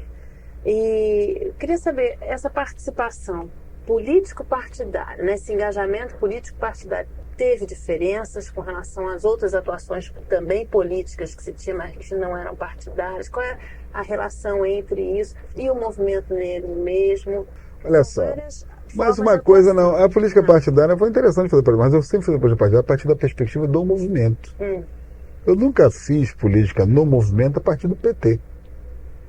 Tem diferença. Não é à toa que eu tenho companheiros que apoiam justamente que eu tenho essa visão, e ao mesmo tempo eu tenho dificuldade no partido por conta disso, porque eu não sou da corrente A ou B. Tanto que agora que nós resolvemos criar uma corrente chamada Alternativa Popular de maioria negra no interior do partido. No partido. Mas o que eu estou dizendo para você é que justamente quem é de um movimento social que não é movimento social tradicional, qual é os dois movimentos sociais tradicionais da lógica partidária? É o movimento sindical e o movimento estudantil. A maioria dos quadros partidários, ou eles vêm desse movimento, ou vêm desse outro movimento. Aqui está a intelectualidade. Aqui está o operário, a vanguarda, mas também está os setores médios que se organizam em sindicato. Normalmente a massa não participa desse tipo de movimento. Movimento de favela, movimento negro, movimento de criança e adolescente, são movimentos olhados de forma secundária. Não participam da política partidária. São olhados dentro do partido de forma muito secundária. Não é valorizado dentro da disputa partidária. Não é valorizado. Porque tradicionalmente não são setores que, segundo eles, que enfrentam o capital. Eles acham que não é o setor que enfrenta o capital. A lógica tradicional é o que enfrenta o capital e ao mesmo tempo quem formula. Essa é a noção dos partidos operários, inclusive, de esquerda. Né? Você acha que esses segmentos ficam ali no piscinato, né? Ou divide a luta de classe, né? Porque se diz luta de classe, é assim que eles dizem. Então, no movimento negro, até bem pouco tempo, ele dividia. Eles nunca compreenderam que é um dos meios mais revolucionários que esse país pode dizer, o movimento negro. Porque mexe com a ruptura, inclusive, de uma visão eurocêntrica de uma sociedade que tenta se firmar como eurocêntrica. Entendeu?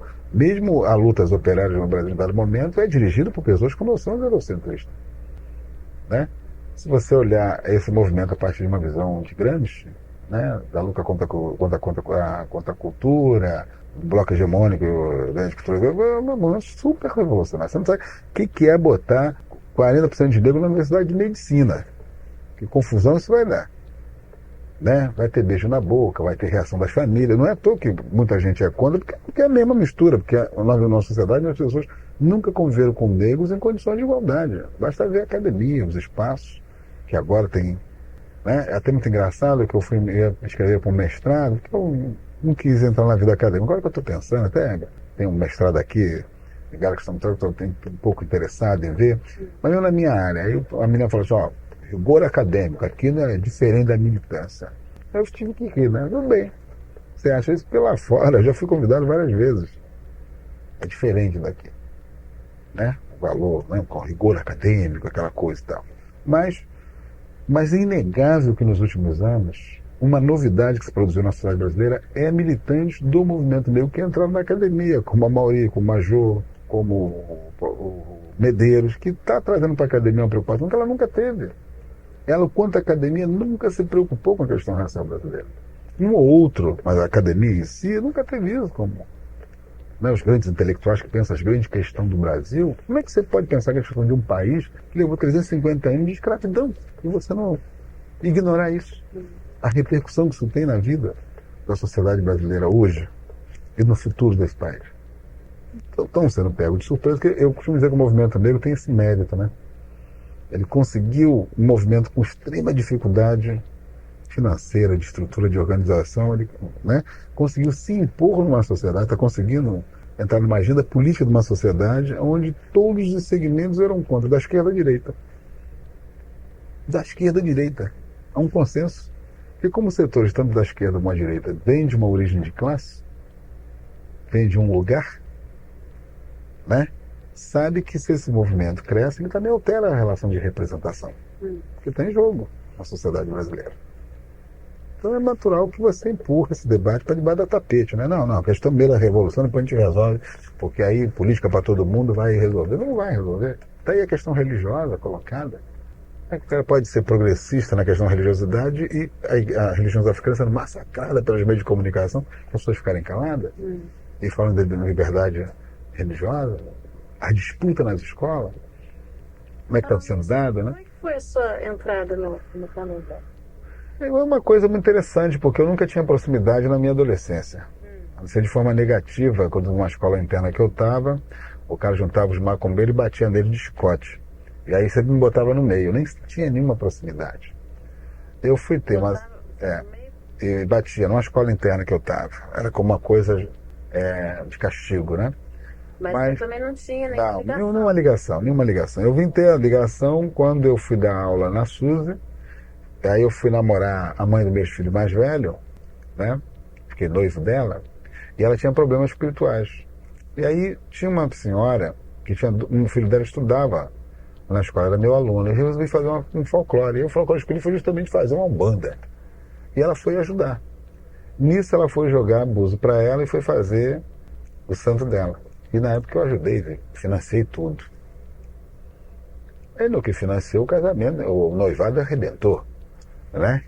Aí é óbvio, aí eu fui jogar com ela e ela sempre falou para mim que eu tinha uma coisa que tinha que ser cuidada. Aí fui fazer no Molocô na época, diziam que era de Xangô, e fui fazer as coisas no Molocô e no fundo, eu lembro como se fosse hoje, na noite que eu saí, na madrugada que eu ia sair para ir lá para o Molocô dela, que o Molocô é uma mistura de Angola com banda, né?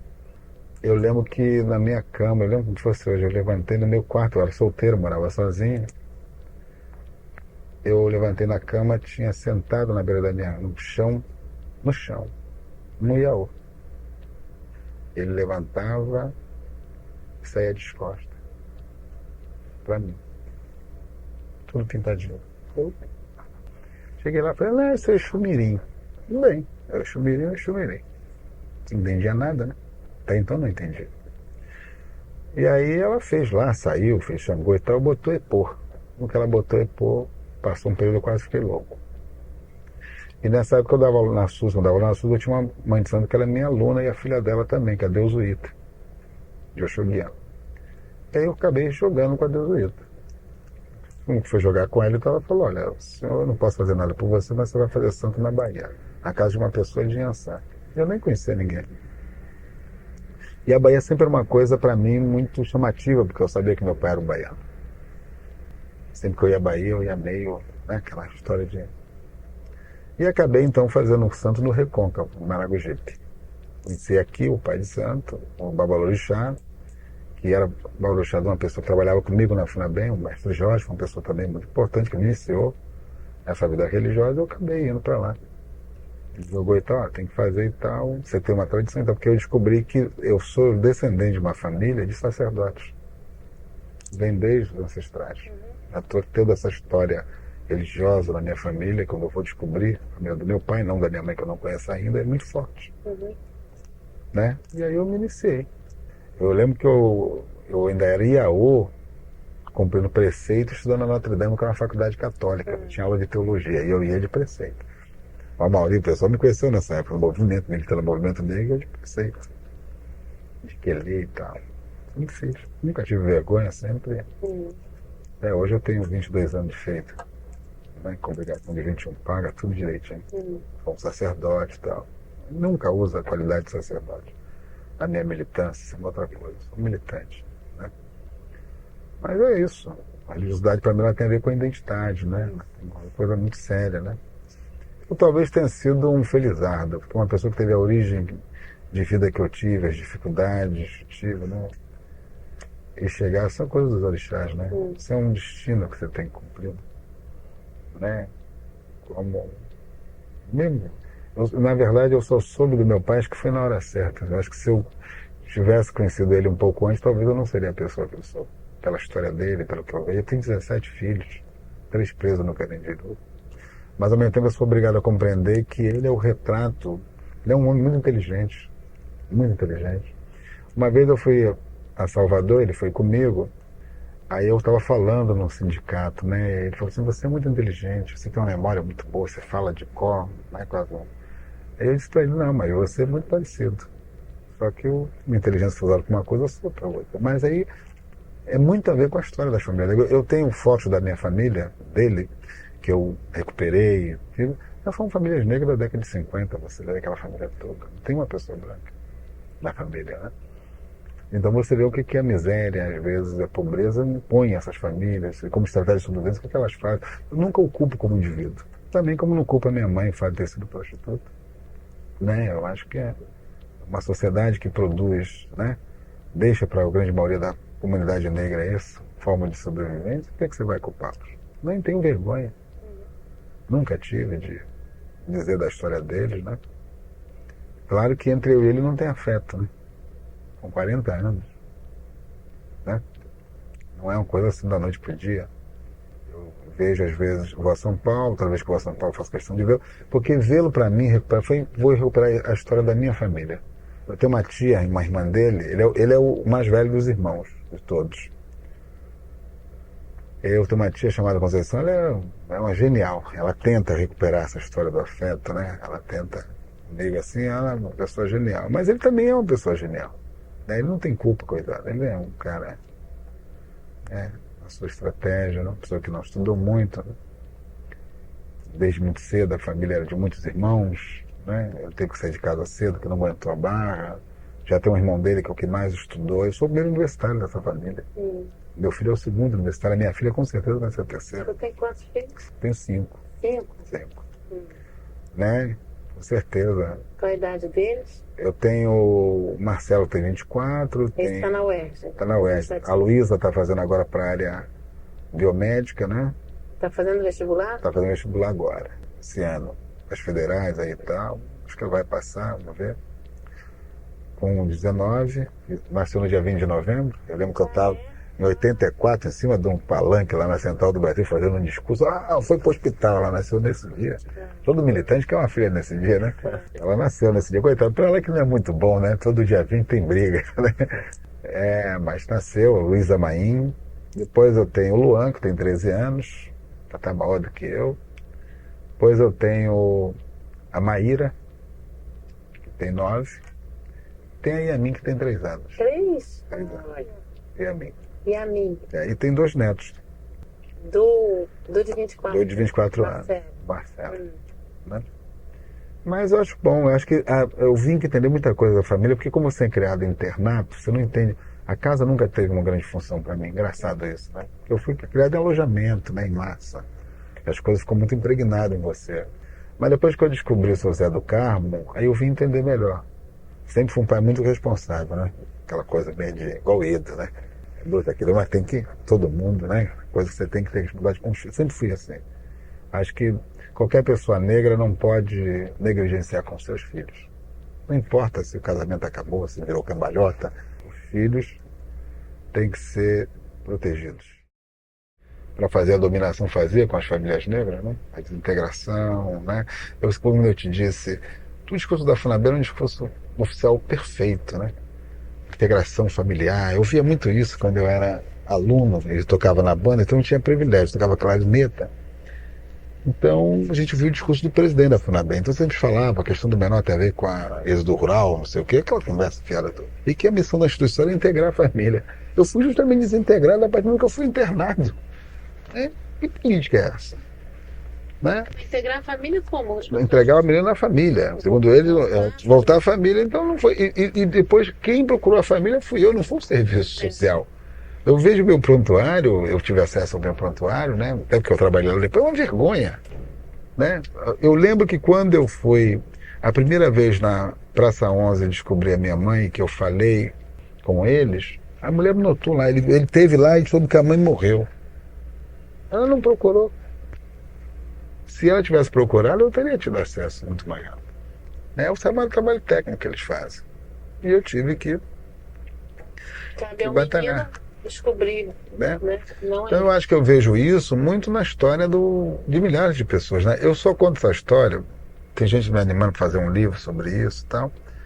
Não é porque é minha história, porque é a história de milhares de pessoas que não, pelo menos não conseguiu chegar nesse estágio e escrever, né? O que isso representa para milhares de pessoas, né? Enquanto o Estado, né? Porque para mim só tem sentido se você contextualizar a trajetória pessoal com as questões políticas, né? A ditadura, como é que é a repressão, como é que matam a minha mãe nesse sentido, né? Como é que eu sou interno, como é que isso mexe com a questão da integração, como é que isso, o outro vai para São Paulo, como é que não tem mais contato com a família em Campos, né?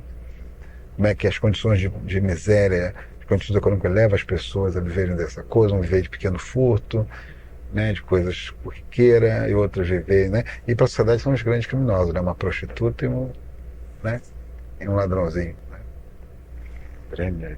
Não é quem Como é lesa. que você sabe que ela era de Campos? Porque eu sei, as pessoas que a conhecem atestam isso. Eu já estou com uma coisa na região, tentando já para chegar perto da família dela. Remanescente da família. Eu estou só tentando descobrir o verdadeiro nome, né? Eu tenho um documento que chega. Não, Sandra, segundo ele. Mas eu vou acabar chegando. Mas o senhor não chegou lá e falou que eu era filho da Sônia? Não, se eu disser isso, todo mundo vai ser. Não, isso não é lá, não é prostituição. Eu tô doido, eu vou chegar lá, eu tô catando uma, mas vai aparecer a avó e a avó, até dizer chega lá. Tem que ir na Antes do senhor conhecer seu pai, o senhor voltou. Isso não é mas lá só conhece. dizendo que era Sônia. Ele só conheceu ela como Sônia. Não lá em Campos, foi aqui na Praça 11. Certo. As pessoas só conhecem como Sônia. Aqui, o nome de guerra dela, digamos assim, era Sônia. Só conhecer. Só quem sabia quando era Sandra era ele. Que ele viveu com ela antes dela ir para a prostituição. Então, ele é o único que sabia. Eu preciso achar, talvez, nos arquivos, né? Tem uma historiadora que estava precisando prostituta, estava tentando ver se fazia um levantamento, né? Por um lado aí, mas eu vou acabar chegando. Eu queria voltar para 88, 1988, a marcha contra a farsa da abolição, né? Como é que o senhor participou? Pô, era do comando da marcha. Eu e a Mauri naquela briga do vai pra cá, vai pra lá, o Amauri querendo que a gente passava as baionetas, e eu dizendo não vamos passar as baionetas, porque eu lembro muito bem da reunião tensa com o Saboia, né? Quando ele me liga pra gente, então, não, vocês sabem, o zumbi é muito importante para vocês. Nós marcamos uma reunião com ele justamente num prédio, né? Entramos na portaria de um prédio ali na Rio Branco, não, Presidente Vargas. A marcha do zumbi. Do zumbi, de 85. De 88, não, tem outra. Não, de 88. De 95 é outra coisa. Estou dizendo essa de 88. Aí quando quando o exército estava todo cercado, eu lembro que eu vinha num táxi, no meu carro, aliás, para ir para o IPCN, tinha uma reunião do comando da marcha. E a cidade já estava sitiada. Já tinha aquela informação que o exército estava tirando faixa do nosso pessoal, né? E aí fizemos uma reunião tensa, né? Todo mundo preocupado, mas aguerrida politicamente. E aí isso que eu chamo a atenção, nós éramos sozinhos. Era só o movimento negro. Os partidos de esquerda não estavam envolvidos, as maiores lideranças, eles correram depois que viram a repercussão que deu. Porque com o exército, para não deixar passar, botou baioneta, é óbvio que a imprensa toda acabou chamando a atenção. E nos deu o que nós queríamos, na verdade, né? Era mostrar a farsa da abolição, né? Então fomos lá negociar e até que chegamos nós, rapidamente, estava eu e a Mauri, acho que mais duas pessoas, acho que o Januário, se eu não me engano, conversando lá. E aí surgiu a ideia do seguinte, não, vamos até onde eles deixarem. Porque eu não achei, na minha opinião, não tinha maturidade ainda para você chegar na estátua de zumbi. Chegar na estátua do zumbi. Na verdade, ninguém queria esculhambar o Caxias.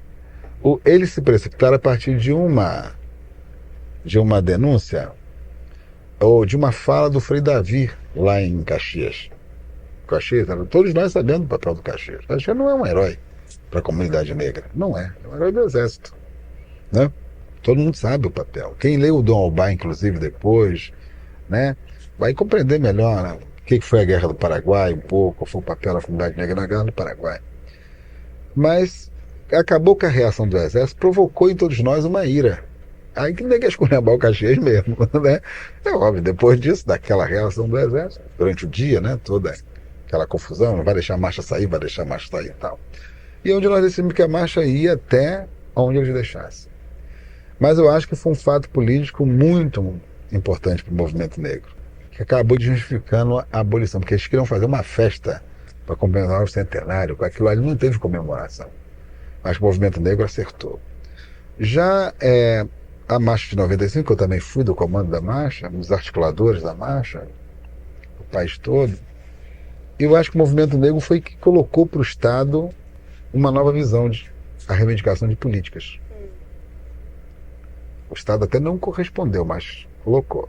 Né? Fernando Henrique, como tinha estudado a questão, assume que o Brasil é racista, diz isso publicamente, escreve o Zumbi no Panteão. Eu nunca pensei que a gente fosse conseguir isso. O desde da reunião de São Carlos, né? Se eu não me engano, em 79, o início de... Foram as primeiras reuniões do MNU, quando o pessoal de Rio Grande do Sul defende que nossa data tinha que ser o 20 de novembro, Dia Nacional da Consciência Negra, que nasceu ali. Eu nunca pensei que a gente ia conseguir tornar o Zumbi herói nacional tão rápido assim, nesses anos todos, né? E tem feriado aqui no Rio. Né? Eu acho que nunca visualizamos que isso pudesse dar. Pode dizer que que esses processos demoram muito. Mas eu acho que a marcha, o que ela foi significativa, foi a primeira manifestação de massa em Brasília, uma Mancha dos Sem Terra, que nós botamos 20 e poucas mil pessoas lá. Mas o interessante é que não teve a mídia esperada, a mídia boicotou. Mas o ideal é que foi a primeira vez que o movimento negro conversou com o presidente da República, colocando ele uma agenda de ação afirmativa de políticas. Né? Foi um momento histórico, um momento importante, né? Que nós também construímos na relação movimento e Estado. Eu acho que tudo isso que se derivou hoje, que tem crescido, vem a partir desse tipo de coisas que o movimento negro acabou criando. Embora eu acho que precisa mais exemplo. Eu acho que a ação afirmativa só virá na sociedade se houver um movimento de massa maior do que foi a marcha de 95. Eu sou um que defendo. Eu defendo que haja... Nós temos que fazer a nossa marcha dos 100 mil. Acho que nós temos que fazer uma coisa que a sociedade passa a entender que é uma coisa da sociedade. Né? Ela passa a ver que diz assim, não, simplesmente um movimento negro só que quer, um grupo pequeno. Não, eu acho que... E talvez as camélias vai ser um ponto importante de mobilização para isso. Uma marcha tem que ser de negros e brancos, igrejas, todo mundo, dizer que quer ação afirmativa. Né? Quer dizer, hoje tem um artigo no Globo falando sobre ação afirmativa. Quer dizer, o cara não ele dá um lá, vem cá, mas ele já diz...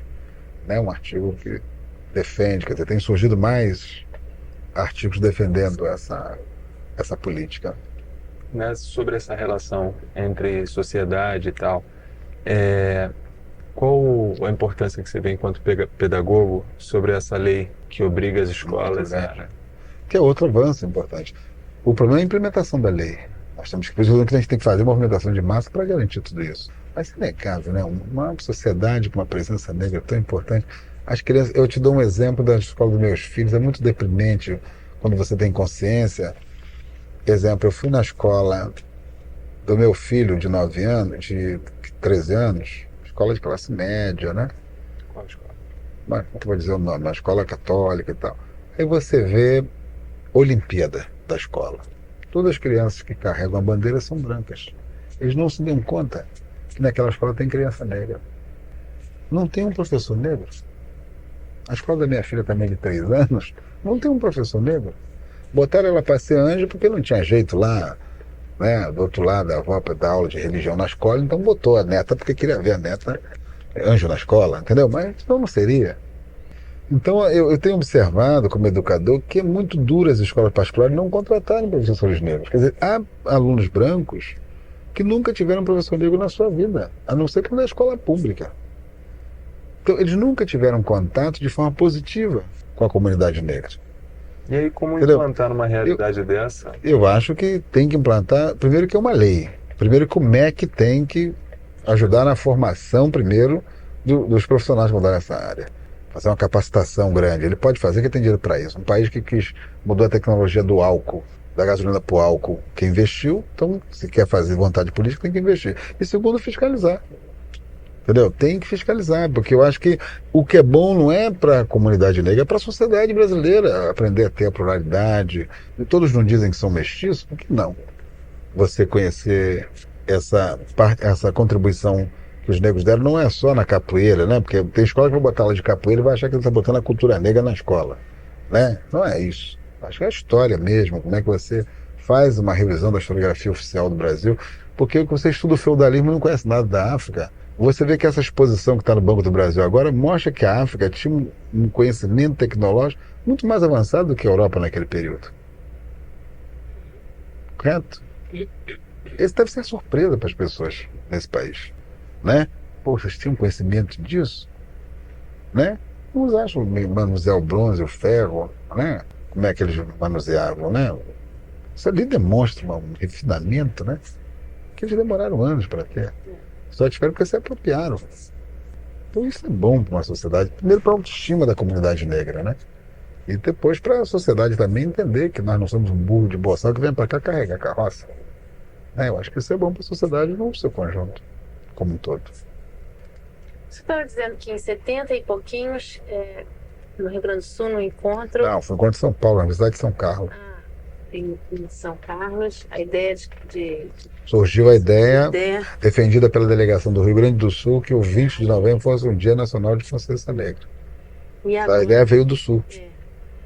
Quer dizer, eu vejo retrospectivamente, de hoje, quer dizer, o movimento negro, eu diria que ele está muito bem sucedido. O que você acha?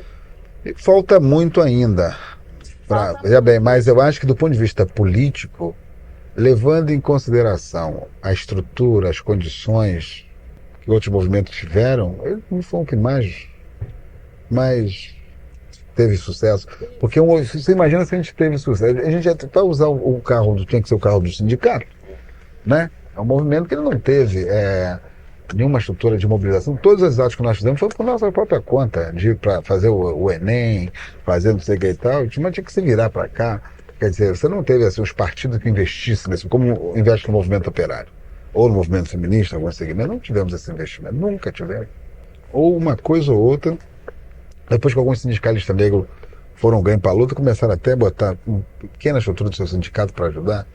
Mas eu acho que, levando em conta isso, você vê, o último debate, campanha presidencial, na agenda política, todos tiveram que falar dessa questão.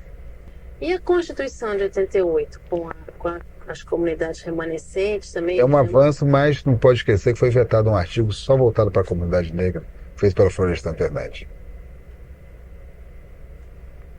Assim como tem um capítulo dos indígenas, tinha um capítulo preparado sobre os afro-brasileiros que foi vetado. Ele não foi aceito na Constituição. Aí entrou na questão transitória, os remanescentes entraram nas transitórias. Foi aceito. Mas eu quero dizer que tem um capítulo todo montado pela Florestan Fernandes que não foi aceito. Os partidos se negaram a aceitar. O outro lado da moeda. Mas eu acho que mesmo assim a luta avançou. Hoje eu recebi um telefone de Muzambinho. Aí o cara falou, não, nós fazemos ação afirmativa, queremos ganhar a camélia, queremos que você venha aqui lançar a camélia, nós recebemos estudantes da África e tal, aí tudo animado, que Muzambinho era um quilombo, o nome é Quibundo, aí descobri uma história, tem 2 comunidades negras, eu falei, bom, e qual é a ação que você faz para os negros aí? Não, isso nós não fazemos, então não tem que ganhar a camélia, rapaz, tu tem que fazer ação afirmativa. Mas só o fato do debate, exemplo, a Xerox vai fazer um programa, porque a Xerox apoiou a campanha. A Xerox tem um programa afrodescendente. Sim, mas não tem na cultura da empresa. Essa que é a questão. Aí quando fui conversar com eles, eles reconheceram. Mas e o chefe daqui? E o diretor? Não tem, então tem que fazer. Aí a Xerox admitiu e ela está fazendo, com o CEAP, um plano de meta para atingir. Agora me procurou o cara da Embratel, queremos ganhar todos os prêmios, mas tem que fazer. Tem que fazer o plano aí de meta. Não é para varrer chão, não, que isso você ganha, mas o negócio é a turma como técnico. Então eu acho que vai abrir, e a ação afirmativa vai ajudar nisso, quer dizer, vai abrir vaga para esse pessoal. Isso não é fácil, não. Ter chefe negro, tem gente que não aceita. Isso é mudar a cultura da empresa. E vai mudar a cultura da sociedade. O que isso vai ter de pau ainda, você não quer nem saber. Eu acho que vai ter alguns malucos que vai querer dar tiro na gente. A gente quer saber, sim. Eu acho que isso vai ser, não pensa que vai ser. Quando mais essa luta tomar pacífica, mas ela tomar razão, aí dizem assim, não, mas vocês estão trazendo racismo às avessas. Nós nunca fomos racistas. Se você observar bem, a comunidade negra é muito generosa. Eu costumo dizer sempre o seguinte, olha, os caras chegam lá na escola de samba, lá na Mangueira onde eu moro, eles não sabem nem sambar. Aí nós ensinamos a sambar, tocar tamborim, o cara entra na diretoria, vira presidente, não coloca no carro alegórico, nos coloca para empurrar o carro alegórico. O cara vira poder e não coloca para empurrar o carro alegórico.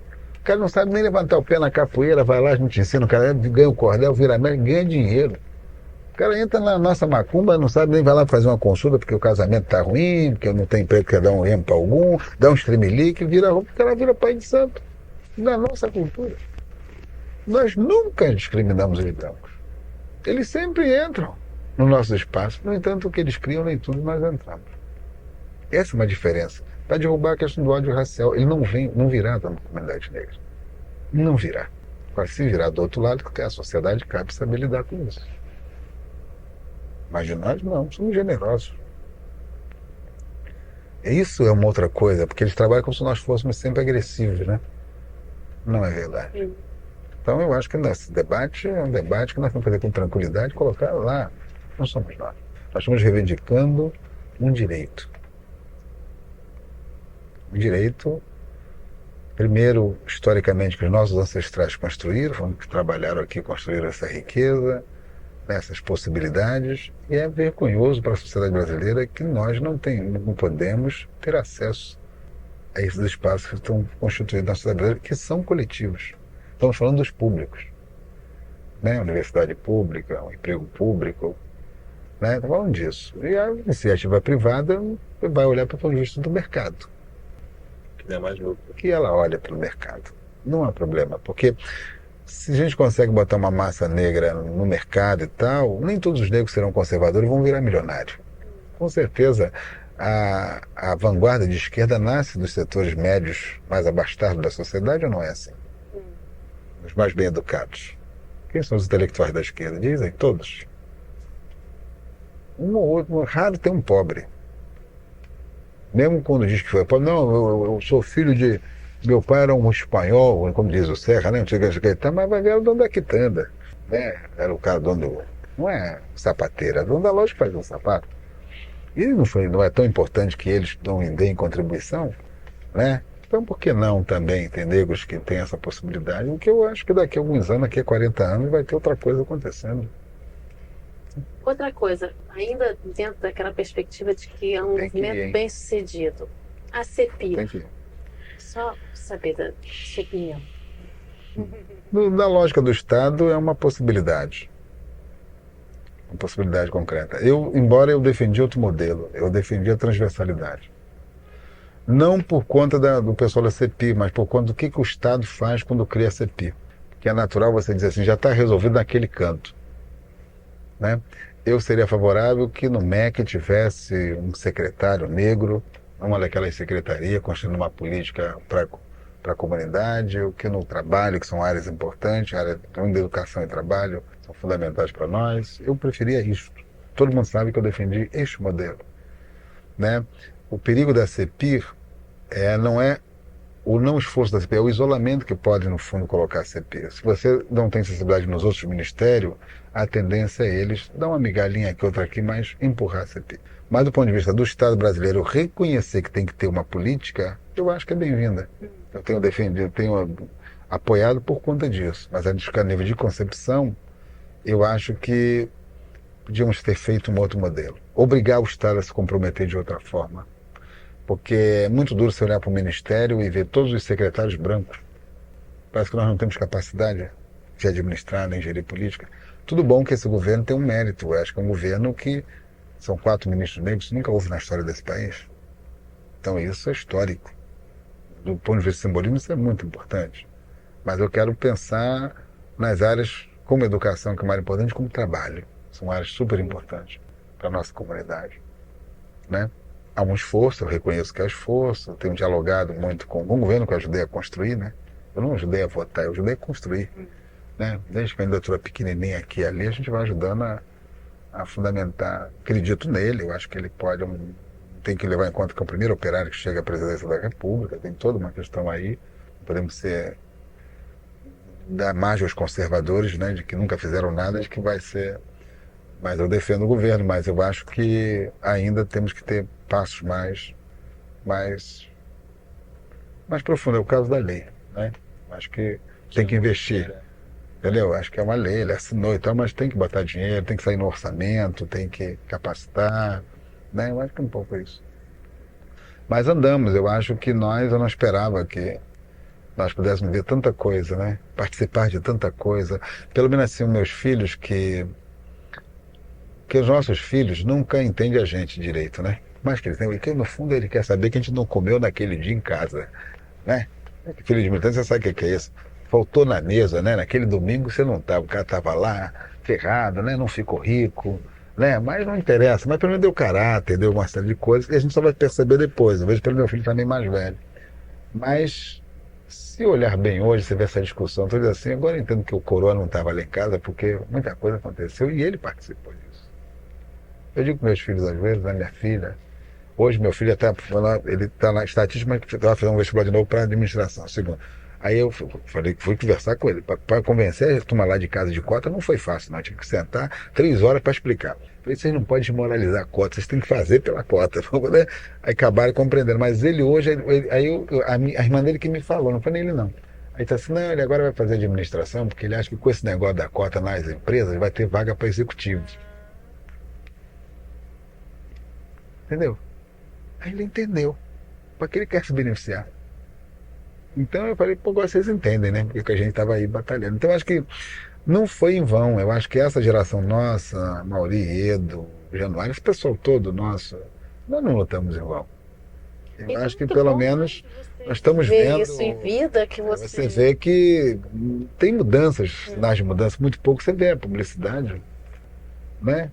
Publicidade, comunicação, as novelas da Globo agora, mesmo que ainda não está nos nossos sonhos, né? Mas tem mudado. É fruto da nossa luta. Não é porque eles acordaram um dia e acharam que entendeu? É fruto da nossa luta. Então vai ser assim as universidades, né?